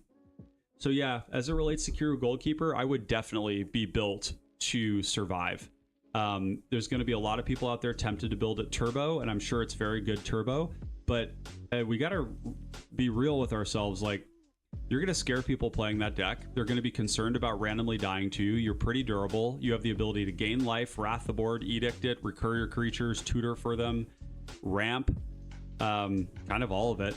So yeah, I would build for durability, like second fastest combo deck. But again, that is kind of a bias on my end, I would say, generally speaking, that I think that when you're pushing really hard in a turbo deck, you are calling a lot of attention to yourself. And a famous quote that my dad likes to say is spouting whale gets speared. And in this format, the threats are way worse than the answers, generally speaking. When a person spends a bunch of mana and a bunch of turns assembling a thing and a lightning bolt stops it, I feel like I want to be the lightning bolt player, right? And so where Kiru is interesting, and it's actually Abdel is the same way. It's not the fast Abdel or the fast Kiru that scares me. It's the slow one.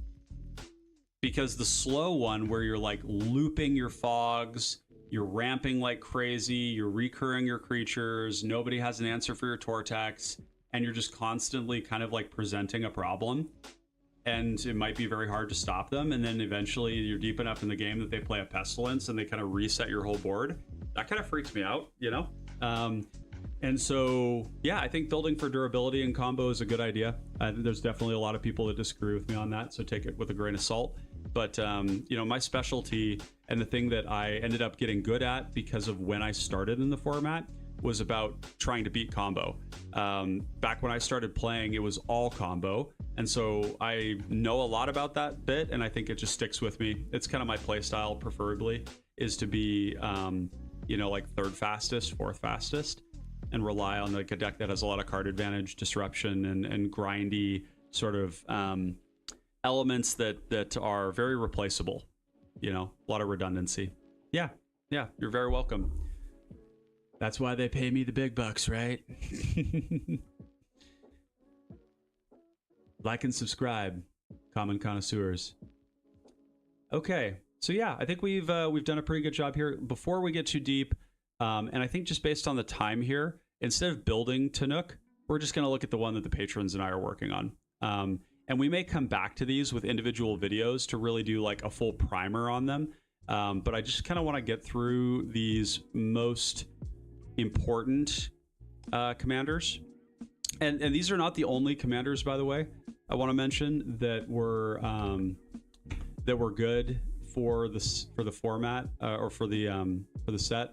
If we go back to uncommon creatures here, these ones, Tanuk, Halaya, Interceptor Mechan, Menon, and then I think Servotum is and Monoist. Those 5 are, I think, the ones that are the most likely to see play in cPDH. And I want to highlight another point here. This set really slapped in a lot of ways. There's a lot of really, really good cards for your 99, but on top of that, it introduced some stuff that we didn't really have before. And that's like look at Tanuk. You know, we've got a pinger, a Gruul pinger card advantage commander with 4 toughness. Inexpensive, durable, repeat trigger, draws cards very easily, and deals damage to everyone. Very unique, and it was something that we needed. We needed more competitive Gruul options, and really we had Airness Street Urchin. And I think maybe in today's day and age, with all the things that we've gotten, it's possible that Grumgully as a combo deck could work. But, you know, again, like, it's Airness and this thing. This thing is really good. And we're going to work on that one next. Interceptor Mechan being, like, the first way that we had to... I mean, this one is kind of... It's samey in the sense that there's lots of commanders that recur things back from your graveyard, okay? But none of them do it to artifacts as well. None of them are like a built-in win condition, right? This card is kind of like, it's great. If it gets big and somebody kills it, we're like, sweet, okay, I guess we'll just recast it and pick up that Tithing Blade in our graveyard, play the Tithing Blade, plunder it for cards, like, you know, or like Grave Flicker our commander, plunder the commander to like do it again. Like, there's just so many ways to loop this, right? So this one is unique, right? And then we have Mimeon, which, you know, this sort of affinity deck. There's really only one other affinity commander out there that I can think of. Or not affinity, but like that plays like an affinity deck, and that's Aethersworn Sphinx, which is a very cool and underplayed commander, I will say. And this one, you know, this is the only other one that I've ever really been exposed to where I was like, yeah, that's like a really cool... you know, really cool affinity aggro deck that can actually like tango because it generates card advantage, right? And this one here is not generating card advantage, but its colors take care of that pretty well. And it's like card advantage in the sense that it's making everything bigger, so it's less likely to die and applying a lot of pressure. So that one's good. The speculative ones are like Survey Mechan. I do think this one needs to be mentioned because this whole thing right here costs less to activate, where X is a number of differently named lands. In colorless, we usually play like maybe like 5 or 6 basics, and then the rest of them are fetch lands that come into play untapped. There's no reason not to play them, and we can kind of thin to kind of make up for our lack of card advantage. But this thing here, flying, hexproof, load this thing up with equipment, it's a Voltron threat, but like this part right here, kill something at instant speed, draw 3 cards, and gain 3 life. That's a lot of stuff. Like Voltron threat, untargetable, evasive, kills a thing, generates card advantage, and gains life. That's a lot. So this is going to look a lot like Glaring Fleshraker in the sense that it's going to want to make a lot of mana, and it's going to want to have a lot of card advantage in it, and its removal is going to be weirdo stuff like Silverbolt and like what's that called? Elixir of Moonglove Elixir. Yeah, stuff that deals damage with an activated ability, and then all the ramp allows us to like use those things. So yeah, I mean, this one's definitely worth keeping in mind. Is this going to be like top of the barrel cPDH? I don't think so, but I love being wrong about that. Just be quite up honest. I mean, you can cast this on turn 3 off of a 2-mana rock, and we're going to have lots and lots of 2-mana rocks, like all of them probably. And then you have like your, you go like turn 1 Bone Splitter, turn 2 Mana Rock, turn 3 Survey Mechan, turn 4 Bone Splitter, or what is it called? Golem Skin Gauntlets, or what's that card called? Golem Skin? Skin Gauntlets. Yeah, Golem Skin Gauntlets. Yeah. And then you're like punching people for 1, 2, 3, 4, 5 on turn 4. That's pretty gross, honestly. It's pretty sick. So yeah, don't sleep on this one. There's others here too, but more speculative for sure. I did get to play against this one in limited and was pretty impressed. This whole thing is easy to misread. Whenever a land enters, exile cards from the top of your library until you exile a non-land card, and then you have to play it that turn. But that's like better than just like drawing a card, because you're going to go right through the lands and you're going to hit cards that you want. It means that you can't draw lands with it, which allows you to see more cards.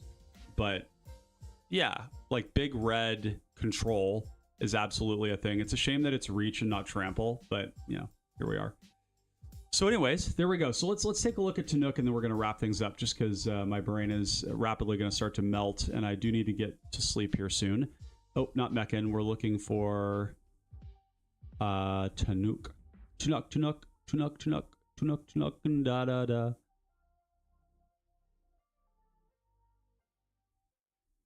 Okay, 163 in the main deck, because this is a very hard deck to build. Full disclosure, there are so many options here. Now that number is higher because I have 58 lands here. That's not real. I only put 58 lands in here so I could test it. I wanted to test it. Winfro, got a scram, but I had a blast. Thanks for doing the live stream. Hey, dude, I'm glad you stopped by. It's really nice to have you here. Number 1 chatter. Big chatter energy. Good to see you, dude. And I hope you sleep well. Yeah, much love. Annie, like in Super Mario Bros. 2? Yes, indeed. Indeed. So yeah, this deck has like a lot of weird incentives to it. So for one thing, you get the pingers, and really like when your commander is a pinger, you put other pingers in it. They work together really well. It also means that your game plan doesn't like end when your commander dies. You can just keep doing it. The fact that it's all landfall means that we want to have a lot of lands and a lot of ramp. And if we have a lot of lands and a lot of ramp, we can also cast big spells, right? Which means like big land cyclers. It means, in Gruul, it means all the Cascade cards. So Maelstrom Colossus, Annoyed Altasaur, and probably want to have Boarding Party here as well. You're a grindy deck, so you can play Fogs. some of your pingers tap and untap. So like, you know, these looting spells can be really good for that. They're also putting like, you know, lands into the graveyard for stuff like Tilling Tree Folk. You're going to want to have, like, you've got access to all the cost discounters in Gruul. So Goblin Narcomancer, Thornscape Familiar, Thunderscape Familiar. You've got great tutor packages with crop rotation to be able to put a second land into play, but also to maybe put like a utility land like Colony Garden for edict protection, or putting in one of these things. So you go land for turn, crop rotation, put a Maestros Theater, or put a Jund Panorama into play, draw your card, and then on your next turn you can play a land, crack this, and then you get the trigger again. So I think part of it is like you're going to want a lot of these utility fetch lands, because that's going to be part of our card advantage. So sometimes it'll interrupt our curve, but we're going to have so much ramp that it's not really going to matter that much. In terms of like ramp cards, you know, we also want things at instant speed, because we want to be able to do it during our opponent's turns. So cards like Fertilid, being able to pull counters off twice in a turn to ramp is really solid. Being able to like turn, because we have a pinger, we can play like Famished Foragers. There's like Adventuring Gear. There's all of the cards that gain life when lands come into play, like Jotty Offshoot, for example, or where is the other one? Is that the only one I'm running here? Life gain. Yeah, Kazandu Nectar Pot, and then there's another 3-mana one, but we don't really want to do the 3-mana one. And then we just have access to so many different ramp spells, right? And so part of it is just figuring out this. It might be that we rely on, like, if we don't draw a land, we're happier with like Cultivate or Kodama's Reach, because we're going to get the land, play the land, and ramp the land, then draw the card, and that's really good. But you could also just go into the 2-mana ramp spells. You've got things like Gaia's Touch, which allow you to put a forest into play every turn, while also being like a ritual. That allows us to get our secondary things. You get things like Dance the Tumbleweed, where you can like either ramp or you can make a big creature, which is pretty cool, or do both. You've got like the cards that put lands into play for us.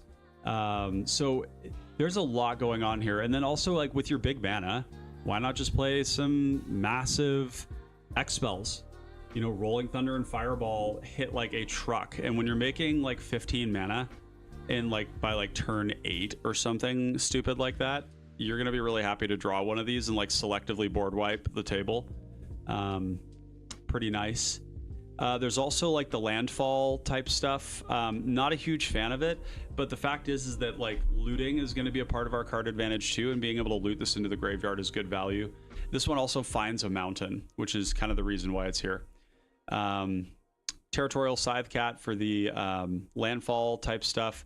You've got cards like Igneous Elemental, which actually like don't see a lot of play because it's very hard to turn on, but you know, 4-mana 4/4 that deals 2 damage to a creature is kind of like a sad impression of a Flame Tongue Kavu, which I so badly want at common, but we don't have that one. So yeah, this one, I haven't really cracked this nut yet, but the patrons and I have been kind of like, we looked at this one pretty hard at the beginning and we assembled all the cards, and then I got busy with work and I wasn't able to like continue looking at it, but this is definitely, this commander is super goated, and it's just a matter of figuring out what the combinations are. Also worth mentioning that we have Snake Umbra, which works with all of our pingers, including Tanuk. There are combos here with like Magmakin, you know, like looting. You have 2 cards left in your hand, then the looting, you know, triggers twice. You draw up to 8 cards or more, pass the turn. He pings when you discard, right? Draw, ping, draw, ping, draw, ping, bing, bing, bing, bing, bing. Yep. But and I think we do I have the boy in here? Did I cut him for some reason? We have a lot of looting effects. We have Foragers, we have Laughing Mad, we have Electric Revelation, Kickoff Celebration, Highway Robbery, Grab the Prize, Bitter Reunion, Faithless Looting.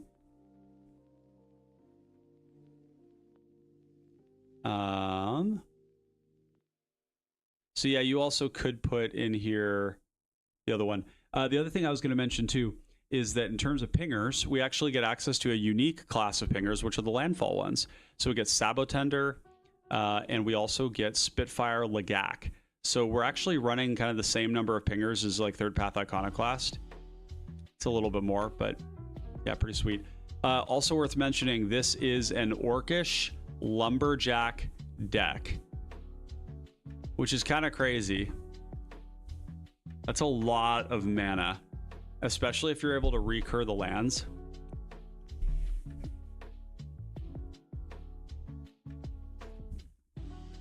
Yeah.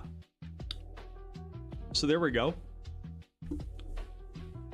This one here is going to be really hard to get down to that. We're what, 20,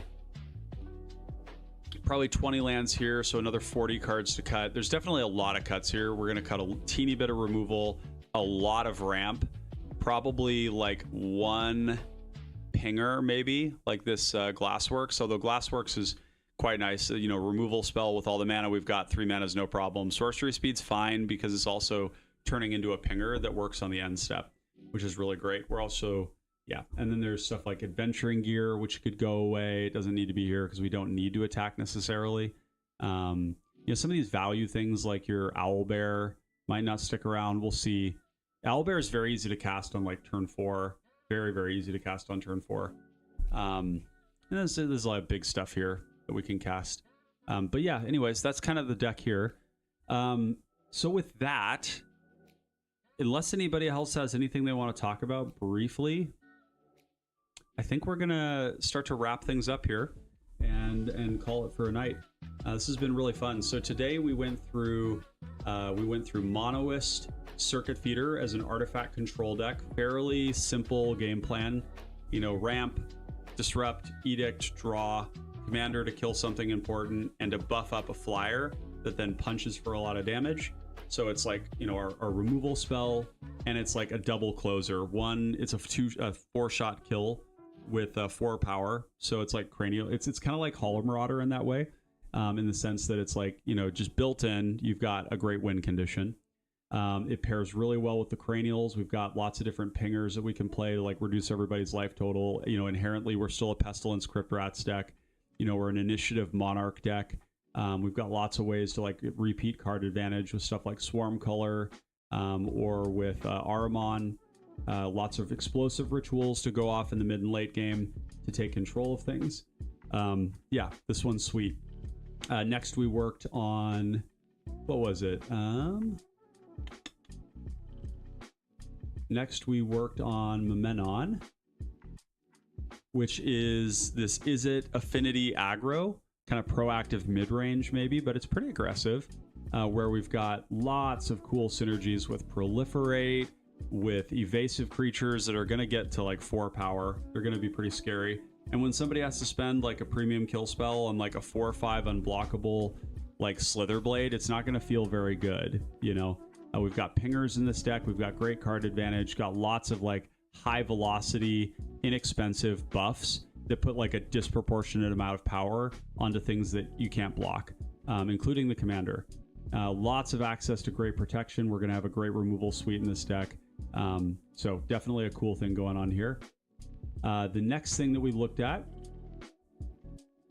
was our Interceptor Mechan, this Rakdos mid-range. I'm calling it Brown Eggs and Plunder.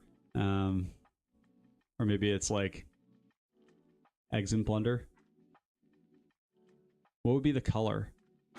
Like green eggs and ham, right? So it's like Rakdos Eggs and Plunder. Yeah, I guess we'll just do that. Yeah, sure. Rakdos Eggs and Plunder.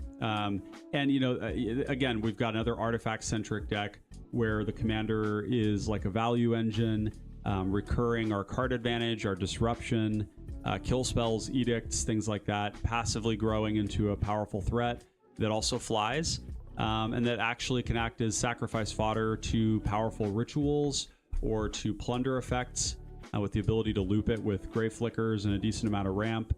It paired with Cranial Plating, Cranial Ram, Dross Claw to really like push the envelope on this. We've got, pingers associated with non-creature spells, with drawing cards, with artifacts, and with all that stuff. So this is definitely probably the one that I'm most excited about. I like the Monoist a lot, but I think this card really speaks to my deepest Rakdos desires. So this one's very cool. And then obviously, like, or not obviously, but also, you know, using looting and cards that like strategic planning effects that allow us to put things in the graveyard to immediately recur them and generate value with the Mechan. So definitely a very cool thing. And then the last one, of course, was Tanuk. And we've got this sort of pinger, landfall, heavy draw, heavy ramp deck that utilizes its fetch lands primarily to generate card advantage as it progresses its game plan. We've got cost discounting and amazing ramp, as well as, you know, cards that put lands into play from the deck, cards that put lands into play from our hand. We've got like big top end stuff that you can use all your mana for, like X spells, like Cascade, great access to removal as well. Some great protection spells here, although I think we would actually want to add in the other new one, right? O, untap, O, hexproof. Airtight Alibi. No, that's not the one. MV equals 2. Really? Wait. O counter. O hexproof. MV equals 2. Why is it not showing up here? Wait, what? I'm very confused.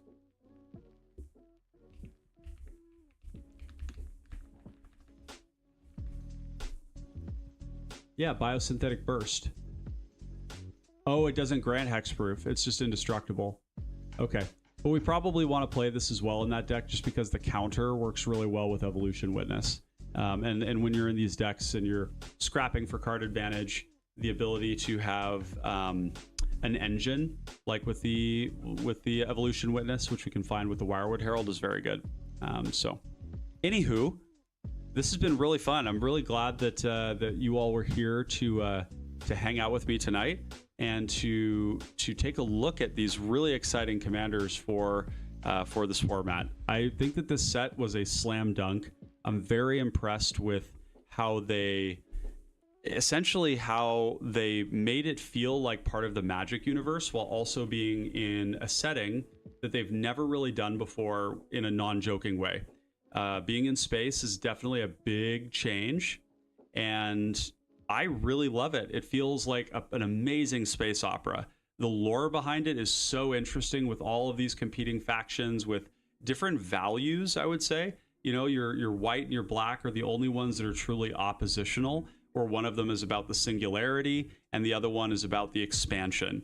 While you have like these other alien races that have very different like ways of thinking, like these the jellyfish people, you know, that are like scientists and researchers and sort of into like forbidden stuff, and the insectoids who are all about like evolution and expansion, and but expansion is sort of like promoting the growth of life, right, at their own expense, and they're all flawed, which is perfect. That's exactly how we want it. And the Kav, which is just so cool to see the Kavu come back, and of course they like planet cracked their own home in their, you know, they delved too greedily and too deeply, and so I really love the lore on it, and aesthetically it just slaps. It just really tickles me. It's a wonderful job. And actually what I want to do to hopefully I can like bring this up without getting demonetized, because it's a YouTube video, so we'll just have to, let's see.